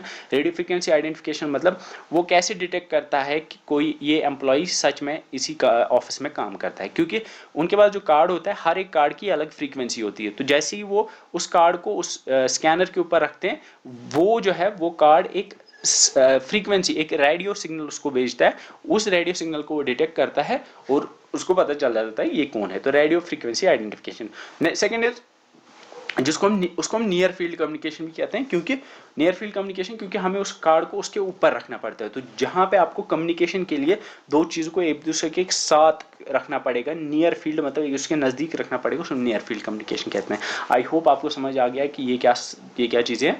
Then we have the biometric sensor. अब बायोमेट्रिक क्या होता है? बायोमेट्रिक ऐसे कैरेक्टरिस्टिक्स होते हैं, आपकी ऐसे कैरेक्टरिस्टिक्स होते हैं, चाहे वो फिजिकल हो या फिर बिहेवियरल हो, जिनको आप मेजर कर सकते हो या जिनकी बेसिस पे हम इंसान को आइडेंटिफाई कर सकते हैं। यहाँ पे बायोमेट्रिक्स आपने देखा होगा, फिंगरप्रिंट एक बायोमेट्रिक है। आजकल फेस से भी इंसान को पहचाना जा सकता है, तो फेस भी एक बायोमेट्रिक है। आंखें जो होती हैं, जो आइरिस होता है, आंखों के अंदर जो आइरिस होता है, उससे भी डिटेक्ट किया जा सकता है, तो वो भी एक बायोमेट्रिक है। डीएनए से भी डिटेक्ट किया जा सकता है, तो वो भी एक बायोमेट्रिक है। फिंगरप्रिंट भी एक बायोमेट्रिक है। इसके अलावा बिहेवियरल बायोमेट्रिक्स भी होते हैं। बिहेवियरल बायोमेट्रिक मतलब फॉर एग्जाम्पल आपके चलने का तरीका जो होता है, जिसे हम गेट कहते हैं, GAIT, गेट से भी, चलने के अंदाज से भी इंसान को पहचाना जा सकता है, तो वो एक बिहेवियरल बायोमेट्रिक है। या फिर की स्ट्रोक मतलब हर एक के टाइप करने का अंदाज अलग होता है, तो उससे भी इंसान को पहचाना जा सकता है। Yes, these technologies exist. तो याद रखना है, बायोमेट्रिक का मतलब ऐसे ट्रेट्स, ऐसी कैरेक्टरिस्टिक्स, ऐसी खुसूसियात इंसान की जिसकी बेसिस पे उसको पहचाना जा सकता है। और इनका काम क्या होता है आपको पता ही होगा। फिंगरप्रिंट कहाँ कहाँ यूज़ होते हैं? सिक्योरिटी पर्पज़ के लिए, अटेंडेंस सिस्टम्स में यूज़ होता है। कहीं पे अगर मैं सिर्फ चाहता हूँ कि जो मेरी एम्प्लॉयज़ हैं मेरी कंपनी के, वही एंटर कर पाएँ, तो मैं दरवाजे पे इस तरह का एक बायोमेट्रिक फिंगरप्रिंट स्कैनर रख सकता हूँ। तो जैसे ही एम्प्लॉय आएगा वो स्कैन करेगा, तो दरवाज़ा तभी खुलेगा जब वो मैच होगा। ठीक है, तो ये चीज़ें आपको पता होंगी। Then we have the important, that is scanner. अब स्कैनर क्या है? स्कैनर एक इनपुट डिवाइस है। ये इनपुट क्या लेता है? ये इनपुट लेता है पेपर को या फिर किसी इमेज को, लेकिन जो हार्ड फॉर्म, हार्ड कॉपी होती है, उसको इनपुट लेता है और उसको डिजिटल फॉर्म में कंप्यूटर में सेव रखता है। ठीक है, स्कैनर क्या होता है? आप स्कैन करते हो किसी डॉक्यूमेंट को, तो क्या होता है? एक डॉक्यूमेंट या कुछ उसमें इमेज हो सकता है, टेक्स्ट हो सकता है, कुछ भी हो सकता है, तो एक डॉक्यूमेंट को आप डिजिटाइज करने के लिए ये यूज करते हो। ठीक है, ये एक ऑप्टिकल इनपुट डिवाइस है, मतलब ये लाइट का यूज करता है। आपने देखो जब स्कैन करते तो नीचे से एक लाइट ऐसे चलती है, इस वजह से हम कहते हैं कि ये एक ऑप्टिकल डिवाइस है। ठीक है, तो अगर आप चाहते हो कि आपके पास डॉक्यूमेंट्स हैं, उनको आप डिजिटाइज करना चाहते हो, डिजिटल फॉर्म में स्टोर करना चाहते हो कंप्यूटर में, तो आप इसका यूज करोगे। अब इसके दो टाइप्स हैं, grey and colour mode. Grey scale मतलब वो ब्लैक एंड व्हाइट में स्कैन करेंगे, और कलर मोड मतलब वो ऑब्वियसली कलर्ड होंगे। ठीक है, वो कलर्ड डॉक्यूमेंट्स को सेव करेंगे। अब यहाँ पे इसके तीन टाइप्स हैं। One is the hand held. Hand held इस तरह का होता है, जिस तरह का बारकोड स्कैनर होता है वैसे ही होता है। तो इसको स्कैन करने के लिए, फॉर एग्जांपल यहाँ पे ये पेज है, इसको मुझे स्कैन करना है। एक पेज है, इसको मुझे स्कैन करना है, तो मुझे इसको यहाँ से स्टार्ट करना होगा, ऊपर वाली लाइन से स्कैन करना होगा इस तरफ, फिर दूसरी लाइन को, तीसरी लाइन को। तो इसको हम कहते हैं हैंड हेल्ड स्कैनर। ये हाथ में होता है और लाइन बाय लाइन हम इससे स्कैन करते हैं। ठीक है, तो ये स्लो होता है। एक पेज को स्कैन करने के लिए मुझे मल्टीपल पासेस में, मतलब पहले एक लाइन फिर दूसरी लाइन। आई होप आपको समझ आ रहा है कि मैं क्या बता रहा हूँ, हैंड हेल्ड स्कैनर क्या होता है। Then we have the flat bed scanners. Flat bed मतलब जैसे आपने देखे होंगे कि पेपर को आपने यहाँ पे रखा, ऊपर से इसको क्लोज किया लिड को, और वो स्कैन हो जाएगा। यहाँ पे फ्लैट बेड की तरह आपको यहाँ पे दिखता है, वहाँ पे आप उसको रखते हो, ऊपर से ढक्कन बंद करते हो, तो उसको स्कैन कर जाता है। इसको हम कहते हैं फ्लैट बेड स्कैनर। तो यहाँ पे पेपर जो है वो एक ही जगह रहता है, वो मूव नहीं करता है। देन वी हैव द, जिसको कहते हैं ड्रम स्कैनर। ड्रम स्कैनर में क्या होता है कि ऊपर से आप डालते हो पेपर, यहाँ पे एक तरह से आप मान सकते हो एक छोटा सा ड्रम होता है, वो रोटेट करता है और पेपर जो है यहाँ से आता है और यहाँ से निकलता है। इसको हम कहते हैं ड्रम स्कैनर, या इसको हम रोलिंग ड्रम स्कैनर भी कहते हैं, क्योंकि ये जो यहाँ पे है ये एक छोटा सा ड्रम है, आप मान सकते हो वो रोटेट हो रहा है, उसकी वजह से यहाँ से पेपर आता है और यहाँ से निकलता है। ये फैक्स मशीन में इस तरह का आपको दिखता है। तो ये तीन टाइप के स्कैनर्स है। अब मुझे आप बताओ कि इनमें से सबसे फास्ट कौन होगा? ऑब्वियसली फ्लैट बेड जो है सबसे फास्ट होंगे, क्योंकि एक तो इनमें जो है ये ऑप्टिकल होते हैं, ऑप्टिकल यूजुअली सारे होते हैं। तो यहाँ पे एक चीज़ है, ये फास्ट होते हैं क्योंकि यहाँ पर आपने पेपर को रखा, तो नीचे से वो लाइट जो है वो इसको स्कैन कर जाएगी। इसमें पेपर को एक ही जगह पे रखना पड़ता है और ये फास्ट होते हैं। ठीक है, then we have the microphone या माइक, जिसे हम कहते हैं। अब माइक भी एक इनपुट डिवाइस है। अब माइक में किस तरह का डेटा आप दे सकते हो? माइक में जो डेटा आप दोगे उसको हम कहते हैं वो ऑडियो होगा। ठीक है, ऑडियो होगा। इस तरह की माइक्स, कोई भी टाइप की माइक हो सकती है। आपके ईयरफोन में भी जो माइक लगी होती है वो भी एक माइक या माइक्रोफोन ही है। तो ये माइक्रोफोन जो है ये साउंड को, ऑडियो को इनपुट देती है, इनपुट लेती है। ठीक है, और उस साउंड को कन्वर्ट करती है डिजिटल फॉर्म में, या फिर जिसे हम डिजिटल ऑडियो भी कहते हैं। याद रखना है कि आपसे आपकी आवाज़ एनालॉग होती है, उसको ये माइक्रोफोन पहले तो इनपुट लेता है, उसको कन्वर्ट करता है डिजिटल फॉर्म में और सेव कर देता है कंप्यूटर के अंदर। ठीक है, then we have the webcam. Webcam आपको पता ही होगा कि कैमरा जो होता है लैपटॉप के ऊपर जो लगा होता है, अगर आप मान सकते हो कि कंप्यूटर के साथ जो वीडियो कैमरा होता है उसको हम वेबकैम कहते हैं। वीडियो चैटिंग के लिए कॉन्फ्रेंसेज में यूज़ कर सकते हो आप इसको। तो ये एक छोटा सा कैमरा होता है जो कंप्यूटर के साथ होता है। अब ये लैपटॉप के साथ ही होता है, लेकिन ऐसा हो सकता है कि डेस्कटॉप में ये डेस्कटॉप के ऊपर लगा होगा, या फिर इसको आप अलग से भी लगा सकते हो, ठीक है। तो ये डिटैचेबल भी हो सकता है या फिर ये इनबिल्ट भी हो सकता है। अब हम आते हैं आउटपुट डिवाइस। अब इनपुट डिवाइस में हमने देखा बहुत सारी इनपुट डिवाइसेस, अब हम आते हैं आउटपुट डिवाइस। तो आउटपुट डिवाइसेस में अगर आप देखोगे, आउटपुट डिवाइसेस का काम होता है कि जो कंप्यूटर रिजल्ट्स, कंप्यूटर के अंदर डेटा है, चाहे वो टेक्स्ट की फॉर्म में हो, चाहे वो इमेज की फॉर्म में हो, चाहे वो वॉइस की फॉर्म में हो, चाहे वो वीडियो की फॉर्म में हो, पिक्चर्स की फॉर्म में है, उसको आप तक पहुंचाने का काम आउटपुट डिवाइस करते हैं, ठीक है। तो आउटपुट डिवाइसेस डेटा को आप तक पहुंचाते हैं, कंप्यूटर्स के अंदर जो डेटा होगा उसको आप तक पहुंचाते हैं। इसकी एग्जांपल अगर आप देखोगे, इसमें मॉनिटर है। मॉनिटर किस तरह का डेटा आप तक पहुंचाएगा? अगर विजुअल डेटा होगा, मतलब इमेजेस होंगी, वीडियो होगी, वो आप तक पहुंचाएगा, ठीक है। कंप्यूटर के अंदर इस तरह का डेटा होगा वो आप तक पहुंचाएगा मॉनिटर। प्रिंटर क्या होता है कि अगर टेक्स्ट है या कोई इमेज है, मतलब डिजिटल फॉर्म में कोई डेटा है कंप्यूटर के अंदर, आप चाहते हो कि उसकी हार्ड कॉपी आप बनाओ, उसको पेपर के ऊपर आप चाहते हो कि आउटपुट करो, तो उसके लिए आप प्रिंटर यूज करोगे। स्पीकर, अगर कंप्यूटर के अंदर ऑडियो होगा, उस ऑडियो को आप सुनना चाहोगे, उसके लिए स्पीकर होंगे। ऐसे ही हेडफोन भी सेम ऑडियो के लिए होते हैं, ठीक है। इनको वन बाय वन देखेंगे, starting with the monitor. Monitor क्या होता है? मॉनिटर को हम वीडियो भी कहते हैं। वीडियो मतलब विजुअल डिस्प्ले यूनिट, ठीक है। तो वीडियो क्या होता है कि जो मॉनिटर होता है, आपने जो देखा होगा, जो टीवी स्क्रीन जैसी आपके कंप्यूटर में होती है, उसको हम मॉनिटर कहते हैं। ये डिस्प्ले करता है विजुअल्स को। विजुअल मतलब ये फोटोज को या फिर वीडियोज को आपके सामने जो डिस्प्ले करता है। अब ये मोनोक्रोम हो सकते हैं। मोनोक्रोम मतलब जिनका एक ही कलर होता है। अगर आपने देखा हो कैलकुलेटर्स में जो होता है, या फिर जो पुराने फ़ोन होते थे ना, नोकिया 1100, उनमें वो ग्रीन कलर सा होता था, तो वो मोनोक्रोम होते थे। उनमें टेक्स्ट जो होता था वो बस एक ही कलर का आपको दिखता था। Then we have colour displays, obviously जो आजकल आते हैं, ये जो है ये कलर डिस्प्ले 256 के अराउंड आपको कलर्स दिखते हैं। अब यहाँ पे जो मॉनिटर्स होते हैं, उनमें जो भी पिक्चर बनती है वो पिक्सल्स की बनी होती है। छोटे छोटे डॉट्स होते हैं, वो मिल के बनाते हैं पिक्सल्स। लाइक यहाँ पे अगर आप इसको थोड़ा गौर से देखोगे, ये पिक्सल से यहाँ पे पी लिखा हुआ है। कैसे?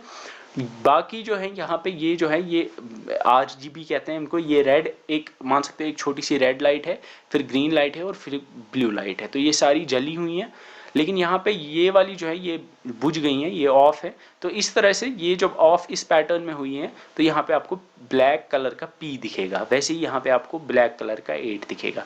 तो यही छोटे छोटे डॉट्स, यही छोटी छोटी, आप मान सकते हो छोटी छोटी LED, छोटी छोटी लाइट्स जो हैं, ये मिल के आपके मॉनिटर के ऊपर कोई भी इमेज, कोई भी टेक्स्ट, कोई भी डेटा प्रिंट कर सकते हैं। तो पिक्सल क्या है? पिक्सल आप मान सकते हो कि छोटे छोटे डॉट्स होते हैं। अब वो डॉट्स क्या हो सकते हैं? वो LEDs भी हो सकती हैं या दूसरे टाइप की भी हो सकती हैं। वो आपके सामने इमेज प्रिंट, जिनकी फॉर्म में आपके सामने इमेज आ जाती है। अब यहाँ पे आपको कुछ इंपॉर्टेंट टर्म्स याद रखनी है। First is the resolution of screen. Resolution का मतलब है कि आपके मॉनिटर में कितने पिक्सल्स हैं, कितने पिक्सल्स हैं। मतलब फॉर एग्जांपल अगर आप यहाँ से लेके यहाँ तक पिक्सल्स गिनोगे और यहाँ से लेके यहाँ तक पिक्सल्स गिनोगे, अगर यहाँ से फॉर एग्जांपल इस पॉइंट से लेके यहाँ तक ये 1280 पिक्सल्स होंगे और ऊपर से लेके नीचे तक ये 1024 पिक्सल्स होंगे, तो हम कहेंगे कि इस स्क्रीन, इस मॉनिटर का रेजोल्यूशन 1280 इंटू 1024 पिक्सल्स है, ठीक है। तो पिक्सल का मतलब है number of pixels in horizontal and vertical direction. Horizontally और वर्टिकली कितने पिक्सल्स हैं उसको हम कहेंगे रेजोल्यूशन। अब रेजोल्यूशन जो है, जितना अच्छा रेजोल्यूशन होगा उतनी साफ पिक्चर आएगी। ऑब्वियसली जितने ज़्यादा यहाँ पे पिक्सल्स होंगे, जितने ज़्यादा पिक्सल्स होंगे, क्लैरिटी उतनी ज़्यादा होगी, उतनी साफ आपको पिक्चर दिखेगी। Then we have the dot pitch. याद रखना है, डॉट पिच होती है diagonal distance between two pixel. Diagonal मतलब फॉर एग्जाम्पल यहाँ पे ये रेड पिक्सल है, यहाँ पे ये ब्लू पिक्सल है, तो इन दो के बीच में जो ये डिस्टेंस आपको दिख रही है, इसको हम डॉट पिच कहते हैं, ठीक है। अब आप ही बताओ कि दो पिक्सल्स के बीच अगर ज़्यादा डिस्टेंस होगी तो पिक्चर कैसी दिखेगी? ऑब्वियसली पिक्चर उतनी खराब दिखेगी। तो जितने क्लोज ये होंगे, मतलब जितनी डॉट पिच कम होगी, जितनी पिक्सल्स एक दूसरे के नज़दीक होंगी, उतनी आपकी पिक्चर जो है वो ज़्यादा अच्छी आएगी। तो डॉट पिच का मतलब diagonal distance between two pixels. Then we have the refresh rate. Refresh rate मतलब 1 सेकंड के अंदर कितनी times, how many times in a second जो इमेज है वो डिस्प्ले हो जाती है, ड्रॉ हो जाती है आपकी कंप्यूटर स्क्रीन पे। आप इस तरह से याद रख सकते हो कि जैसे मॉनिटर जो है, मॉनिटर के ऊपर एक इमेज है, एक वीडियो चलती है, तो वीडियो में फ्रेम्स होते हैं ना, तो एक इमेज आपके सामने दिख रही है, अब वीडियो में अब दूसरी इमेज आ गई जल्दी से, तो अब मॉनिटर को जल्दी जल्दी से वो वाली इमेज जो है, नेक्स्ट इमेज जो है वो ड्रॉ करनी है। तो जो रिफ्रेश रेट है, रिफ्रेश रेट होता है कि एक सेकंड के अंदर कितनी टाइम्स, कितनी मर्तबा जो मॉनिटर है वो इमेज को ड्रॉ कर सकता है। तो जितनी तेज रिफ्रेश रेट होगी उतना अच्छा आपको लगेगा, कि उतनी क्वालिटी अच्छी लगेगी। अगर वीडियो चल रही होगी तो उतनी अच्छी आपको वीडियो क्वालिटी दिखेगी, क्योंकि जल्दी जल्दी से आपके सामने नई नई इमेजेस आती रहेंगी। अगर रिफ्रेश रेट स्लो होगी तो आपको एक तरह से लैग दिखेगा, आपको लगेगा कि इमेज आ रही है, फिर दूसरी ड्रॉ हो रही है, तीसरी ड्रॉ हो रही है। तो याद रखना है, ठीक है। अब रिफ्रेश रेट की जो इसको मेजर किया जाता है हर्ट्स में, ठीक है, इसको हर्ट्स में मेजर किया जाता है। अब यूजुअली आपने सुना होगा कि आजकल आप फ़ोन लाते हो तो उसमें होता है 60 हर्ट्स का डिस्प्ले होता है, 120 हर्ट्स का आजकल डिस्प्ले आने लगे हैं, तो ये रिफ्रेश रेट होता है। देन अगर हम टाइप्स की बात करें तो 4 टाइप्स के मेजर होते हैं हमारे पास। फर्स्ट इज द, जिसे हम कैथोड रे डिस्प्ले कहते हैं या कैथोड रे ट्यूब कहते हैं। जो पुराने आपके टीवी नहीं होते थे, इस तरह का ट्यूब उनके पीछे होता था, उसको हम कैथोड रे ट्यूब कहते हैं। यहाँ पे एक इलेक्ट्रॉन गन होती है, वो इलेक्ट्रॉन्स आगे की तरफ फेंकती थी, उसमें आगे यहाँ पे एक स्क्रीन जो होती थी वो फॉस्फोरस उस पर लगा होता था। तो जैसी वो इलेक्ट्रॉन्स उस पर लगती थी तो वहाँ पे अलग अलग तरह की पिक्चर्स होती थी। तो याद रखना है कि कैथोड रे ट्यूब जो होता है इसमें एक वैक्यूम ट्यूब होता है। अगर इस तरह का क्वेश्चन पूछा जाए कि which of the following type of monitors has an electron gun और आगे फॉस्फोरस की स्क्रीन होती है, तो याद रखना है ये कैथोड रे ट्यूब होता है। और ये पुराने जो पीसीज होते थे उनमें होता था, आजकल इतने मोटे मोटे आपको नहीं दिखेंगे, ठीक है। Then we have the LCD. LCD stands for liquid crystal display. LCD क्या होता है कि आपने देखा होगा कि इस तरह का आपका फ्लैट आजकल आता है ना, तो एलसीडी आपने बहुत बार सुना होगा। एलसीडी क्या होता है कि इनमें आप मान सकते हो कि 2 ग्लास हैं, 2 शीशे होते हैं और बीच में एक स्पेशल टाइप का लिक्विड होता है, इस वजह से इसको लिक्विड क्रिस्टल डिस्प्ले कहते हैं। लिक्विड क्रिस्टल क्योंकि इनके इसमें एक स्पेशल टाइप का लिक्विड होता है इस स्क्रीन पे आगे, और लाइट जब उसके ऊपर पड़ती है या जब उसके थ्रू करंट पास होती है तो अलग अलग तरह के वहां पे आपके सामने पिक्चर्स आ जाती हैं, ठीक है।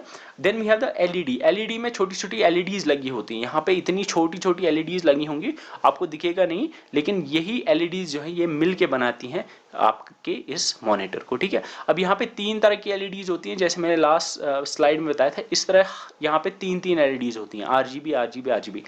इन्हीं की इंटेंसिटी को कम और ज्यादा करके आप कोई भी कलर बना सकते थे, ठीक है। तो इसमें फॉर एग्जांपल अगर मुझे वायलेट कलर बनाना होगा इस वाले पिक्सल का, तो यहाँ पे रेड थोड़ा सा फॉर एग्जांपल हाई हो जाएगा, ये थोड़ा सा डिम हो जाएगा। तो इस तरह से कोई भी कलर इन 3 आरजीबी एलईडी से बन सकता है, इसमें किसमें, एलईडी में, ठीक है। Then we have the 3D monitor. आजकल नए मॉनिटर आते हैं इस तरह के, आप देख सकते हो यहाँ पे मॉनिटर, इसके ऊपर भी कुछ लगा हुआ है, तो 3 डायमेंशनल आपके सामने पिक्चर इससे दिखती है, ठीक है। These are called the 3D monitors, ठीक है। Then we have the printers. Important है, इस पे फोकस करना है, इस पे क्वेश्चन आते हैं। प्रिंटर क्या है? प्रिंटर अगर आपके कंप्यूटर के अंदर कोई डेटा है, चाहे वो टेक्स्ट है या फिर इमेज है, उसको अगर आप चाहते हो पेपर के ऊपर आउटपुट कराना, ठीक है, कंप्यूटर के अंदर है, उसको बाहर पेपर पे आउटपुट कराना चाहते हो, तो ये आउटपुट डिवाइस है, तो उसके लिए हम प्रिंटर यूज करते हैं, ठीक है। अब प्रिंटर ब्लैक एंड व्हाइट हो सकते हैं, कलर्ड हो सकते हैं, ये आपको पता है। अब प्रिंटर जो है आपको पता ही है, प्रिंटर प्रिंट करता है पेपर के ऊपर। इसकी स्पीड को मेजर करते हैं 3 यूनिट्स में। फर्स्ट इज कैरेक्टर्स पर second, second his lines per minute, third is pages पर मिनट। कैरेक्टर्स पर सेकंड का मतलब है कि 1 सेकंड के अंदर कितने कैरेक्टर प्रिंट कर रहा है। कैरेक्टर मतलब यही, यहाँ पे C एक कैरेक्टर है, H दूसरा है, A तीसरा है। जैसा मैंने बताया कि कंप्यूटर में कैरेक्टर हम लेटर्स और डिजिट्स को कहते हैं, तो जितने लेटर्स या डिजिट्स 1 सेकंड में प्रिंटर प्रिंट कर रहा है वो उसकी CPS हो गई। तो जितनी ज़्यादा CPS होगी उतनी तेज़ कैरेक्टर, उतनी स्पीड तेज़ होगी, प्रिंटिंग स्पीड उतनी तेज होगी उसकी, ठीक है। Then we have lines per minute. अब किसी किसी प्रिंटर में हम लाइंस पर मिनट के हिसाब से भी मेजर कर सकते हैं कि मतलब 1 मिनट में कितनी लाइंस ये प्रिंट कर रहा है। थर्ड इज द पेजेस पर मिनट, जिसे हम PPM भी कहते हैं। मतलब हम इस तरह से भी मेजर कर सकते हैं स्पीड, कि हम देखेंगे कि 1 मिनट के अंदर कितने पेज ये प्रिंट कर रहा है। आई होप ये तीनों आपको याद रखने, CPS, LPM एंड PPM, क्योंकि इसके ऊपर पंचायत अकाउंट सेशन में क्वेश्चन आया हुआ था। अब यहाँ पे प्रिंटर रेजोल्यूशन आपको याद है। प्रिंटर रेजोल्यूशन मतलब होता है कि कितना क्लियर, कितना साफ जो है ये प्रिंट कर रहा है, उसको मेजर किया जाता है डीपीआई में। डीपीआई मतलब डॉट्स पर इंच, याद रखना है, डॉट्स पर इंच से हम मेजर करते हैं। ये यूनिट है प्रिंटर रेजोल्यूशन का, मतलब कितना साफ प्रिंट कर रहा है ये, वो डीपीआई में मेजर किया जाता है, मतलब डॉट्स पर इंच, मतलब 1 इंच के अंदर कितने डॉट्स इसने डाले हुए हैं। ठीक है, अब डॉट्स क्या है उतना डिटेल में नहीं जाओगे आप, क्योंकि इंपॉर्टेंट नहीं है, बस आप याद रखो कि डीपीआई मतलब ये प्रिंटर रेजोल्यूशन का यूनिट है। अब इसके दो टाइप्स हैं, impact and non impact. Impact non impact को आप इस तरह से एग्जांपल के तौर पे यहाँ पे सीख सकते हो। इम्पैक्ट प्रिंटर, आप मानो कि फॉर एग्जांपल आप पेंट कर रहे हो। अब पेंट करने के दो तरीके हैं, आप या तो ब्रश यूज करोगे या फिर ये रोलर जो है ये एक ही तरह के हैं, या फिर आप स्प्रे यूज करोगे। अब चाहे आप रोलर यूज कर रहे हो या फिर ब्रश यूज कर रहे हो, दोनों में जब आपको पेंट करना है, कोई चीज पेंट करनी है, तो आपको इस ब्रश को या फिर रोलर को दीवार के साथ या जिस भी चीज के ऊपर आप पेंट कर रहे हो उसके साथ टच कराना होगा। उसके साथ जब आप टच कराओगे तभी जाके प्रिंट होगा। लेकिन जो स्प्रे है, स्प्रे में दूर से ही आप उसके ऊपर पेंट जो है वो स्प्रे कर सकते हो। अब इस स्प्रे और इन दो के बीच का डिफरेंस क्या है? डिफरेंस यही है कि इसमें इम्पैक्ट होता है, मतलब इसमें ये ब्रश या फिर रोलर जो है ये दीवार के साथ इम्पैक्ट करता है, उसके साथ कनेक्ट हो जाता है, उसके साथ टच करता है। लेकिन स्प्रे में कोई भी पेपर, यहाँ पे जो दीवार है, दीवार और इस स्प्रे गन के बीच में डिस्टेंस होती है, ये उसको टच नहीं करता है। वैसे ही इम्पैक्ट प्रिंटर और नॉन इम्पैक्ट प्रिंटर्स होते हैं। इम्पैक्ट प्रिंटर्स में अंदर से कोई चीज जो है जो प्रिंट करती है पेपर के ऊपर, वो पेपर को टच करती है। लेकिन नॉन इम्पैक्ट प्रिंटर्स में जो चीज प्रिंट करती है वो दूर से ही इसके ऊपर प्रिंट करता है, वो उस चीज को, पेपर को टच नहीं करता है। तो इम्पैक्ट एंड नॉन इम्पैक्ट ये डिफरेंशिएशन है ऑन द बेसिस ऑफ कि पेपर को प्रिंटर के अंदर कोई चीज टच करती है या फिर नहीं। ठीक है, अब यहाँ पे अगर हम देखेंगे इम्पैक्ट प्रिंटर्स के भी अलग अलग टाइप्स हैं। इम्पैक्ट प्रिंटर इज फर्स्ट, इसका है डॉट मैट्रिक्स। इम्पैक्ट प्रिंटर मैंने बताया कि जिसमें टच करता होगा पेपर को अंदर से कोई चीज। ठीक है, डॉट मैट्रिक्स में क्या होता है? डॉट मैट्रिक्स में आप मान सकते हो कि अंदर से छोटी छोटी पिन्स होती हैं। ठीक है, अंदर से छोटी छोटी पिन्स होती हैं। अगर मुझे फॉर एग्जांपल ए प्रिंट करना है, प्रिंटर के अंदर ये होती हैं, अगर मुझे ए प्रिंट करना है तो यहाँ पे क्या होगा कि ये वाली पिन जो है ये आगे आएगी, ये वाली पिन आगे आएगी, ये वाली पिन आगे आएगी। इस तरह से ये पिन्स और ये पिन्स, ये सारी पिन्स जो है ये आगे आके पेपर के साथ लग जाएगी। तो एक तरह से पेपर के ऊपर एक छाप चढ़ेगा। ठीक है, छाप जैसे चढ़ता है तो एक छाप चढ़ेगा एक ही तरफ। तो ये इम्पैक्ट प्रिंटर इसलिए है क्योंकि इसमें इन डॉट्स ने, इन पिन्स ने पेपर को टच किया। अब इसको डॉट मैट्रिक्स क्यों कहते हैं? क्योंकि इसमें यहाँ पे आपको दिख रहा है कि डॉट्स होते हैं in the form of matrix. Matrix मतलब रोज एंड कॉलम्स की फॉर्म में यहाँ पे डॉट्स आपको दिखते हैं। I hope I was able to explain this. इनको हम पिन प्रिंटर भी कहते हैं क्योंकि इनमें छोटी छोटी पिन्स होती हैं जो कि पेपर को लगती हैं जहां जहां पे प्रिंट करना होगा। ऐसे ही कोई भी लेटर अगर प्रिंट करना होगा तो पिन्स वहां पे इस तरह से जो है पेपर को टच करेंगी। अब यहाँ पे है Daisy wheel second. Daisy wheel में क्या होता है कि अंदर से इस तरह का एक व्हील होता है। इसमें जैसे टाइपराइटर में होता है ना, यहाँ पे ये वाली जो हर एक, इसको इनको हम कहते हैं पेटल्स कहते हैं इनको। ये पेटल है, इसके ऊपर फॉर एग्जांपल यहाँ पे ए लिखा होगा, आगे आगे बिल्कुल ना ए लिखा होगा, फिर यहाँ पे बी सी डी, इस तरह से हर कोई लेटर इसके ऊपर लिखा होगा। ठीक है, अब ये रोमन का है, इंग्लिश का भी ऐसे ही होता है। तो प्रिंटर के अंदर ये डेजी व्हील होगा, ये व्हील होगा। अब कहीं पे अगर ए प्रिंट करना होगा तो ये वाली जो यहाँ पे पेटल जो है, ये वाला पेटल ऐसे उठ के पेपर को टच करेगा। ऐसे ही अगर सी लिखना होगा तो ये रोटेट होगा और सी जो है सी पेपर को टच करेगा। जैसे टाइपराइटर होता है एग्जैक्टली वैसे ही ये भी काम करता है। फर्क ये है कि इसमें एक व्हील होता है बीच में, डेजी व्हील। अब ये इम्पैक्ट क्यों है? क्योंकि आपको समझ आ गया होगा, क्योंकि ये पेटल्स जो है ये छाप डालते हैं। यहाँ पे ए लिखा है ना, तो इस पे ए के ऊपर इंक लगता है, वही जब ये टकराता है पेपर के साथ तो वो इंक वहां पे ए का वहां पे निशान छोड़ जाता है। ठीक है, यहाँ पे है then we have line printers. Line printers हम कहते हैं जो ऐसे प्रिंटर्स जो एट टाइम एक लाइन को प्रिंट कर सकते हैं। ठीक है, एट टाइम एक लाइन को प्रिंट कर सकते हैं। Then we have the drum printers. Drum printers में क्या होता है कि इस तरह के एक ड्रम होता है, उस पर ऐसे लिखा होगा ई ई ई ई, फिर D D D D, C C C, A B B, A A B B B. तो इस तरह से सारे जितने भी कैरेक्टर्स हैं, लेटर्स हैं, वो लिखे होंगे।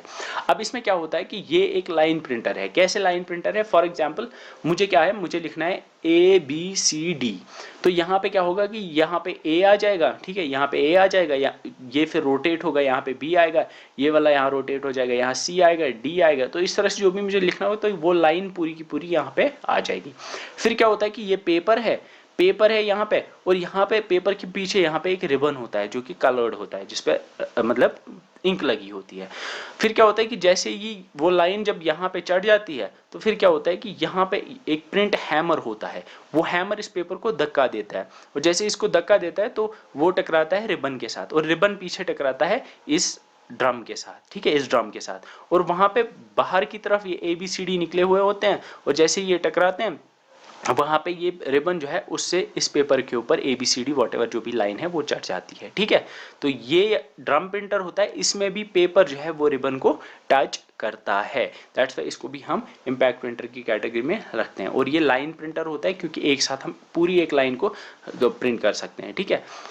इसके बाद है नॉन इम्पैक्ट प्रिंटर्स। ये ऐसे प्रिंटर्स होते हैं जिनमें पेपर को कोई चीज़ टच नहीं करती है। इसमें एग्जांपल है इंकजेट प्रिंटर। इंकजेट प्रिंटर क्या होता है कि आप मानो कि पेपर जब अंदर जाता है तो एक छोटा सा जेट, मानो एक छोटा सा स्प्रे होता है, वो स्प्रे जैसे आप मानो कि स्प्रे से आपको पेंट करना है तो आप इस तरह से स्प्रे से ए लिखोगे, वैसे ही वहाँ पे प्रिंटर के अंदर भी एक छोटा सा जेट होता है, एक स्प्रे होता है, वो जो भी लेटर्स होंगे पेपर के ऊपर प्रिंट करने होंगे वो उनको उस स्प्रे से या फिर उस जेट से प्रिंट करता है, ठीक है। I hope I was able to explain. Then we have the thermal printer. Thermal मतलब हीट। ये क्या होता है कि पहले जब पेपर अंदर जाता है तो पेपर के ऊपर एक केमिकल वहां पे स्प्रे होता है, ठीक है, या केमिकली ट्रीटेड पेपर के ऊपर ये हीट के जरिए प्रिंट होता है। इसमें क्या होता है कि जैसे ही पेपर के ऊपर वो स्प्रे हो जाता है या केमिकल ऊपर लग जाता है तो फिर उसके अंदर जब प्रिंटर के अंदर ये जाता है तो अलग अलग लोकेशंस पे, मतलब ए फॉर एग्जांपल मुझे लिखना है तो ए की फॉर्म में वहां पे उसको हीट दी जाएगी, दूर से ही उसके ऊपर हीट दी जाएगी तो वहां पे ए प्रिंट हो जाएगा। तो इसमें दूर से ही उसको गर्म किया जाता है उस पेपर को, उससे इसके ऊपर सारी चीजें प्रिंट हो जाती है। तो इसमें भी किसी भी टाइप का वहां पे आपको याद रखना है वहां पे इम्पैक्ट नहीं होता है, तो ये भी नॉन इम्पैक्ट प्रिंटर है। अब ये यूज होता है फैक्स मशीन्स में, ठीक है। Then we are laser printers. जो हाईएस्ट क्वालिटी का प्रिंटर होता है वो लेजर प्रिंटर है, याद रखना है। आजकल जो होते हैं वो लेजर प्रिंटर्स होते हैं। इनमें क्या होता है कि लेजर की एक बीम जो है वो फोटो सेंसिटिव सरफेस के ऊपर डाली जाती है, ठीक है। आप याद रखो कि लेजर बीम के जरिए प्रिंट किया जाता है, बस इतना आप याद रखो। और ये याद रखो कि ये हाईएस्ट क्वालिटी का प्रिंटर होता है। इसके बाद है इलेक्ट्रोस्टैटिक प्रिंटर। ये एक इलेक्ट्रोस्टैटिक प्रिंटर, इसमें चार्जेस का यूज किया जाता है। कैसे? यहाँ पे फॉर एग्जांपल ये पेपर है और यहाँ पे एक इंक नोजल होती है, इंक जो है वो फायर करती है आगे। यहाँ पे चार्जड प्लेट्स होते हैं, अंदर दो प्लेट्स होते हैं, चार्जड प्लेट्स होते हैं। तो यहाँ पे ये प्लेट जो है ये जैसे ये इंक यहाँ से फायर करती है इसको डिफ्लेक्ट करते हैं, ये प्लेट्स इसको डिफ्लेक्ट करते हैं। मतलब ए लिखना होगा तो पहले इंक जो है यहाँ पे लगेगी, फिर इसको डिफ्लेक्ट करेगा यहाँ पे थोड़ा ऊपर ऊपर, ऐसे करते हुए यहाँ पे ये प्रिंट हो जाएगा। तो इलेक्ट्रोस्टैटिक मतलब जिसमें चार्जड प्लेट्स का यूज किया जाता है, जिसमें चार्जेस का यूज किया जाता है। अब यहाँ पे प्लॉटर है, sorry it should not be the plotter. ये प्रिंटर के रिलेटेड कुछ और इंपॉर्टेंट चीजें जो आपको पता होनी चाहिए। फर्स्ट इज प्रिंटर इस तरह का होता है और जहां से आप पेपर डालते हो उसके नीचे यहाँ पे इसको हम कहते हैं पेपर सपोर्ट, ठीक है। तो पेपर यहाँ से डालते हैं तो यहाँ पे पेपर जिसके ऊपर रखते हो आप उसको हम पेपर सपोर्ट कहते हैं। Then we have the sheet feeder. Sheet feeder या पेपर फीडर क्या होता है, यहाँ पे जो छोटा सा यहाँ पे स्लॉट जो होता है जिसके थ्रू पेपर अंदर जाता है उसको हम शीट फीडर कहते हैं। Then we have printer cover. ये ऊपर प्रिंटर कवर लगा होता है, यहाँ से जब पेपर बाहर आता है तो इस ट्रे को हम आउटपुट ट्रे कहते हैं। यहाँ पे इस ट्रे को थोड़ा सा और आप बाहर निकाल सकते हो, इसको हम आउटपुट ट्रे एक्सटेंशन कहते हैं। इसके अलावा जो इंपॉर्टेंट आपको याद रखना है, यहाँ पे एज कनेक्ट, वहाँ पे एज गाइड्स होते हैं। मतलब एज गाइड मतलब यहाँ पे आपको यहाँ पे एक एज दिखेगी, यहाँ पे एज दिखेगी, उससे आपको पता चलता है कि बिल्कुल पेपर सही से यहाँ पे बीच में अंदर जाना चाहिए, तो उनको हम एज गाइड्स कहते हैं। उसके बाद प्रिंट हेड होता है। अब यहाँ पे जो इंक होती है, इंक जो होती है वो वहां छोटे छोटे डब्बे लगे होते हैं पीछे, उनको हम कहते हैं कार्ट्रिज। तो कार्ट्रिज क्या होता है, जिन डब्बों के अंदर इंक होती है उनको हम कार्ट्रिज कहते हैं। कार्ट्रिज के पीछे लगा होता है जिसको हम प्रिंट हेड कहते हैं। ये इंपॉर्टेंट है, याद रखना है। प्रिंट हेड जो है ये प्रिंट हेड और कार्ट्रिज दोनों है, क्योंकि ये जो है यहाँ पे आगे इसके छोटे छोटे डब्बे लगे हुए हैं जिनमें इंक है, पीछे की तरफ ये जो है इसको हम कहते हैं प्रिंट हेड, ठीक है। तो कार्ट्रिज के पीछे प्रिंट हेड लगा होता है और कार्ट्रिज में इंक स्टोर होती है, प्रिंट हेड का काम होता है उस इंक को पेपर तक ले जाना। इंपॉर्टेंट याद रखना है कि प्रिंट हेड टेक्स द या transfers the ink on to the paper. अब इसके बाद है प्लॉटर। अब प्लॉटर भी आप मानो ये भी एक आउटपुट डिवाइस है। ये भी बिल्कुल कंप्यूटर के अंदर कोई ग्राफिक्स है, कोई डिजाइन है, कोई एक बड़ी सी बिल्डिंग का एक डिज़ाइन है, उसको आप पेपर के ऊपर अगर आप या किसी बड़े से शीट के ऊपर अगर आप प्रिंट करना चाहोगे, उसके लिए प्लॉटर है। प्लॉटर और प्रिंटर में ये डिफरेंस है कि प्लॉटर में एक पेन होता है, अंदर से एक पेन होता है, वो पेन जो है वो लाइंस ड्रॉ करता है, वो कोई भी जो भी फिगर आपको बनानी होगी वो आप इस प्लॉटर पे वो पेन बना ले वो पेन वो बना लेता है। ठीक है, अब यहाँ पे एक चीज़ यहाँ पे आप याद रखोगे कि फॉर एग्जाम्पल अगर मुझे कोई इमेज प्रिंट करनी है, तो मैं प्रिंटर से करूंगा। ठीक है, तो चाहे इमेज वो जेपीजी फॉर्म में हो या कोई टेक्स्ट हो, चाहे वर्ड फाइल हो, पीडीएफ हो, तो प्रिंटर से वो चीज़ें हो जाती हैं। लेकिन प्लॉटर से कोई चीज़ प्रिंट करने के लिए मुझे वेक्टर ग्राफिक्स फॉर्म में होना चाहिए। एक स्पेशल टाइप का एक्सटेंशन होता है, स्पेशल टाइप की फाइल्स होती हैं जो कि यूजुअली कंप्यूटर एडेड डिज़ाइन या ऑटो कैड में बनाई जाती है। उन्हीं फाइल्स को आप यहाँ पे प्रिंट कर सकते हो। याद रखना, उनको हम वेक्टर ग्राफिक्स कहते हैं। तो अगर क्वेश्चन में पूछा जाए कि which of the following is used to print vector graphics, तो वेक्टर ग्राफिक्स के लिए याद रखना है उसके लिए प्लॉटर होता है। और प्लॉटर और प्रिंटर के बीच का डिफरेंस ये है कि प्लॉटर के अंदर यूजुअली अंदर से एक पेन होता है, वही पेन जो है लाइंस ड्रॉ करता है और जो भी डिजाइन होगा वो आपके सामने आ जाता है। तो ये ज्यादातर डिजाइंस को प्रिंट करने के लिए यूज होता है। इसके दो टाइप्स हैं, flat bed and drum. Flat bed में इस तरह से एक बेड सा होता है, फ्लैट बेड, उसके ऊपर शीट लगा होता है और ऊपर से ये जो आपको दिख रहा है ना, तो ये यहाँ पे पेन लगा होता है, वो पेन इस तरफ मूव करके उसको इसके ऊपर ड्राइंग्स करता है। Then we have the drum plotter. Drum plotter में एक यहाँ पे ड्रम सा होता है और यहाँ से आप पेपर डालते हो या शीट डालते हो और यहाँ से वो निकलती है। ठीक है, इसके बाद है स्पीकर्स। आप मुझे बताओ, स्पीकर भी आउटपुट डिवाइस है, लेकिन ये क्या करता है, अंदर कंप्यूटर के अंदर जो डिजिटल ऑडियो होगा वो आप तक पहुंचाने का काम स्पीकर करता है। तो ऑडियो डेटा को आप तक पहुंचाने का काम स्पीकर करता है। ठीक है, अब कंप्यूटर में जो डेटा होगा या कंप्यूटर में जो ऑडियो होगा वो डिजिटल फॉर्म में होगा, वो बाइनरी में होगा, तो स्पीकर उसको कन्वर्ट करेगा एनालॉग फॉर्म में, जो जिसको आप समझ सकते हो। ठीक है, जिसको आप सुन सकते हो। Then we have headphones. Headphones भी एक तरह के स्पीकर ही हैं, लेकिन ये छोटे स्पीकर होते हैं। ठीक है, जो आप कानों के साथ लगा के सुन सकते हो। इसके बाद और एक है जिसे हम हेडसेट कहते हैं। हेडफोन और हेडसेट का डिफरेंस ये है कि हेडसेट जो होते हैं, हेडसेट में माइक भी होता है। ठीक है, तो इस तरह का जैसे आप कस्टमर केयर का होता है ना, तो उनका ये हेडफोन होता है और सामने एक छोटा सा माइक भी लगा होता है, उसको हम कहते हैं हेडसेट। तो हेडसेट इनपुट भी है, आउटपुट भी है। क्यों? क्योंकि इनपुट के लिए उसमें माइक है और आउटपुट के लिए ये दो स्पीकर्स हैं। ठीक है, तो ये आपको पता होना चाहिए। Then we have the projector. अब प्रोजेक्टर क्या है? ये भी आउटपुट डिवाइस है। क्या है ये? इससे हम क्या आउटपुट करते हैं? कोई इमेज होगी, कोई वीडियो होगी, कोई पावर पॉइंट प्रेजेंटेशन होगी, तो कोई भी ग्राफिकल या विजुअल डेटा कंप्यूटर के अंदर अगर आप चाहते हो कि एक दीवार के ऊपर, एक स्क्रीन के ऊपर आप आउटपुट करना चाहते हो, उसके लिए प्रोजेक्टर है। अब प्रोजेक्टर कहाँ यूज होता है? ये क्लासरूम्स के अंदर यूज होता है, या फिर इसको यूज किया जाता है कॉन्फ्रेंसेज में, कॉन्फ्रेंस हॉल्स में। अगर बड़ी कॉन्फ्रेंस चल रही है, कोई बंदा प्रेजेंट कर रहा है, तो वो प्रोजेक्टर का यूज करेगा। अब कुछ ऐसे डिवाइसेस हैं जो इनपुट भी है, आउटपुट भी है। First is modem. मॉडेम कहते हैं मॉड्यूलेटर, डीमॉड्यूलेटर। इसको हम आगे नेटवर्किंग में अच्छे से पढ़ेंगे। अभी के लिए आप याद रखो कि फॉर एग्जांपल बाहर से इंटरनेट कनेक्शन आता है, इंटरनेट कनेक्शन है। ठीक है, बाहर से जो डेटा आ रहा है वायर के थ्रू, वो आता है इन the form of electric current. ठीक है, वो एनालॉग की फॉर्म में आता है। उसको कंप्यूटर समझ नहीं सकता, कंप्यूटर सिर्फ डिजिटल डेटा समझ सकता है। तो उस डेटा को, वो जो एनालॉग में आ रहा है, एनालॉग फॉर्म में आ रहा है, उसको कन्वर्ट करना इनटू डिजिटल फॉर्म, वो काम कौन करता है? मॉडेम। तो मॉडेम क्या होता है? मॉडेम होता है डीमॉड्यूलेटर, मॉड्यूलेटर, डीमॉड्यूलेटर।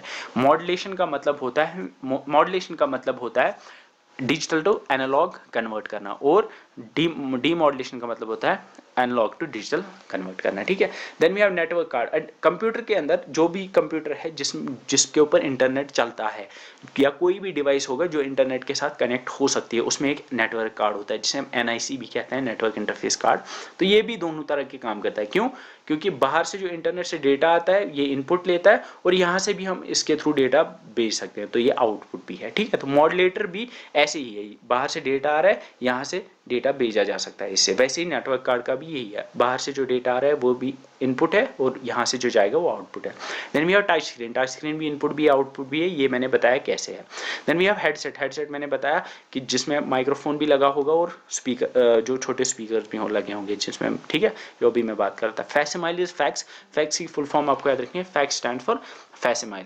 और यहाँ पे फैक्स जो है ये स्कैनर भी है और प्रिंटर भी है। कैसे? फैक्स जो होता था पिछले ज़माने में, अगर आपको कोई किसी को डॉक्यूमेंट सेंड करना होता था तो आप एक फैक्स में उसको डालते थे, फैक्स मशीन में, वो उसको स्कैन करती थी डॉक्यूमेंट को, और वो डॉक्यूमेंटेड, वो स्कैन जो डॉक्यूमेंट होता था फिर उसको वो सेंड करता था। वहाँ पे वो उसी दूसरी फैक्स मशीन पे जिस बंदे को आपने भेजा होगा वो उसको वहाँ पे प्रिंट करता है। तो फैक्स मशीन जो होती है वो स्कैनर भी होती है और प्रिंटर भी होती है। इसके बाद ऑडियो साउंड कार्ड्स होते हैं। ऑडियो साउंड कार्ड्स ये मदरबोर्ड के ऊपर लगे होते हैं। ये क्या करते हैं कि आप जो, अगर मैं कोई चीज़ रिकॉर्ड कर रहा हूँ, मतलब अगर मैं माइक्रोफोन के थ्रू इनपुट दे रहा हूँ, उस ऑडियो को प्रोसेस करना, या फिर कंप्यूटर के अंदर कोई ऑडियो है उसको स्पीकर्स के थ्रू बाहर भेजना, तो मतलब इनपुट और आउटपुट ये साउंड कार्ड जो है ये दोनों काम करते हैं। ठीक है, अब आईओ पोर्ट्स की बात करते हैं। आईओ पोर्ट्स मतलब जो भी इनपुट आउटपुट डिवाइसेस हैं उनको कंप्यूटर सिस्टम के साथ कनेक्ट करने के लिए आईओ पोर्ट्स होते हैं। ठीक है, तो आईओ पोर्ट्स के थ्रू हम इनपुट आउटपुट डिवाइस को कनेक्ट करते हैं। हम यहाँ पे इनपुट आउटपुट डिवाइस की बात करते हैं, या फिर हम कहते हैं पेरिफेरल डिवाइसेस भी। पेरिफेरल डिवाइसेस ऐसी डिवाइस होती हैं जो मैं बता रहा था, जो सिस्टम यूनिट होता है। सिस्टम यूनिट मतलब जो वो बक्सा होता है साइड में, जो कैबिनेट होता है डेस्कटॉप में, उसके अलावा बाहर से जो भी आप कनेक्ट कर रहे हो, मॉनिटर, कीबोर्ड, माउस, व्हाटएवर, उसको हम पेरिफेरल डिवाइस कहते हैं। ठीक है, तो उन पेरिफेरल डिवाइसेस को कनेक्ट करने के लिए पोर्ट्स की जरूरत पड़ती है। अब यहाँ पे अलग अलग के टाइप्स के पोर्ट्स आ सकते हैं। First is the serial port, parallel port. ठीक है, first is parallel port. Parallel port क्या होता है कि इसमें अगर पैरेलल पोर्ट्स के थ्रू डेटा जब सेंड करते हैं तो वो पैरेलली जाता है। पैरेलली मतलब एक साथ 7 या एक साथ 8 बिट्स जाती हैं या 16 बिट्स जाती हैं। ठीक है, तो पैरेलल पोर्ट्स क्या होता है, इनमें साइमल्टेनियसली 8 बिट्स जाती हैं, पैरेलली जाती हैं। Then we have the serial port. Serial ports में क्या होता है कि सीरियल पोर्ट्स में पहले एक बिट जाएगी, फिर दूसरी बिट जाएगी, फिर तीसरी बिट जाएगी। एग्जाम्पल के तौर पर अगर आप देखोगे, फॉर एग्जाम्पल पैरेलल पोर्ट जो है वो ज्यादातर प्रिंटर्स और स्कैनर्स को कनेक्ट करने के लिए यूज होता है। ठीक है, प्रिंटर्स और स्कैनर्स को कंप्यूटर के साथ कनेक्ट करने के लिए हमें पैरेलल पोर्ट्स की जरूरत पड़ती है। अब मैंने फॉर एग्जांपल प्रिंटर को कनेक्ट किया कंप्यूटर के साथ, तो कंप्यूटर में जो डेटा है जो प्रिंटिंग के लिए प्रिंटर के पास जाएगा, वो एक साथ 8 बिट्स जाएंगी। पहले 8 बिट्स जाएंगी, फिर दूसरी 8 बिट्स, फिर तीसरी 8 बिट्स, ऐसे करते हुए पैरेलली जाएंगी। अगर सीरियल पोर्ट होगा, कोई और डिवाइस है, फॉर एग्जांपल कीबोर्ड है, तो कीबोर्ड सीरियल पोर्ट के थ्रू कनेक्टेड है। तो कीबोर्ड पे मैंने अगर फॉर एग्जांपल कोई चीज लिखी, तो वो जब कंप्यूटर के पास जाएगी वो सीरियली जाएगी, वो सीक्वेंशियली जाएगी, मतलब पहले एक बिट जाएगी, फिर दूसरी बिट जाएगी, फिर तीसरी, फिर चौथी, इस तरह से। तो याद रखना है पैरेलल पोर्ट्स में साइमल्टेनियसली 8 बिट्स जाती हैं यूजुअली, लेकिन सीरियल पोर्ट में बिट्स जो है वो सीरियली या सीक्वेंशियली जाती हैं, मतलब वन आफ्टर दी अदर। ठीक है, अब ज्यादातर जो सीरियल पोर्ट्स है इसे आप मॉडेम, प्लॉटर, बारकोड रीडर जैसे डिवाइस को कनेक्ट करते हो। अब यहाँ पे तीसरा है दैट्स यूएसबी। यूएसबी आपने सुना होगा, यूएसबी की फुल फॉर्म होती है यूनिवर्सल सीरियल बस। ये भी एक तरह का यूएसबी पोर्ट, ये भी एक तरह का पोर्ट है जिसके थ्रू आप सीरियली डेटा सेंड कर सकते हो। तो यूएसबी एक सीरियल डिवाइस है। ठीक है, मतलब इसमें सीरियल पोर्ट है, मतलब इसमें 1 बाय 1 बिट सेंड होती है, पहले एक बिट, फिर दूसरी, उसके पीछे तीसरी, चौथी, इस तरह से आती है। इसको यूनिवर्सल क्यों कहते हैं, क्योंकि आप एक तरह से इसको किसी भी डिवाइस के अंदर, उसके ऊपर कोई भी ऑपरेटिंग सिस्टम हो, किसी भी टाइप का प्रोसेसर हो, आप यूएसबी उसमें यूज कर सकते हो। तो यूएसबी मतलब यूनिवर्सल, ठीक है, जिसको आप कहीं भी यूज कर सकते हो, किसी भी आर्किटेक्चर, किसी भी ऑपरेटिंग सिस्टम के साथ। Then we have the FireWire. ये नए टाइप के पोर्ट्स हैं, इसमें फायरवायर 400 और फायरवायर 800 आते हैं। ये बहुत फास्ट होते हैं और इनमें सब में से सबसे फास्ट होता है ये फायरवायर। ये 400 Mbps से लेके 800 Mbps तक की स्पीड हमें दे सकता है, मतलब एक सेकंड में 400 MBs तक इसके थ्रू आप सेंड कर सकते हो। इस तरह का ये पोर्ट दिखता है, ये फायरवायर 400 है, ये वाला पोर्ट फायरवायर 800 है, ये यूएसबी का पोर्ट है। तो याद रखना है सबसे फास्ट फायरवायर है, फायरवायर में फायरवायर 400 है, 400 मतलब ये 400 Mbps की स्पीड से डेटा ट्रांसफर कर सकता है। वैसे ही 800 है। ये ज़्यादातर हार्ड ड्राइव जो होती हैं, अगर एक्सटर्नल हार्ड ड्राइव होती है, हार्ड ड्राइव ऐसी होती है जो एक्सटर्नल होती है, अगर आप चाहते हो उसको कनेक्ट करो अपने कंप्यूटर के साथ, तो उसको आप इसके थ्रू कनेक्ट कर सकते हो। So that's it for the revision part. I think ये बहुत लंबा हो गया, but I think it was all worth it, because now when we will do MCQs आपको समझ आएगा कि कितना इंपॉर्टेंट ये था समझना, and you will be able to do most of the MCQs. So moving on to the MCQs now.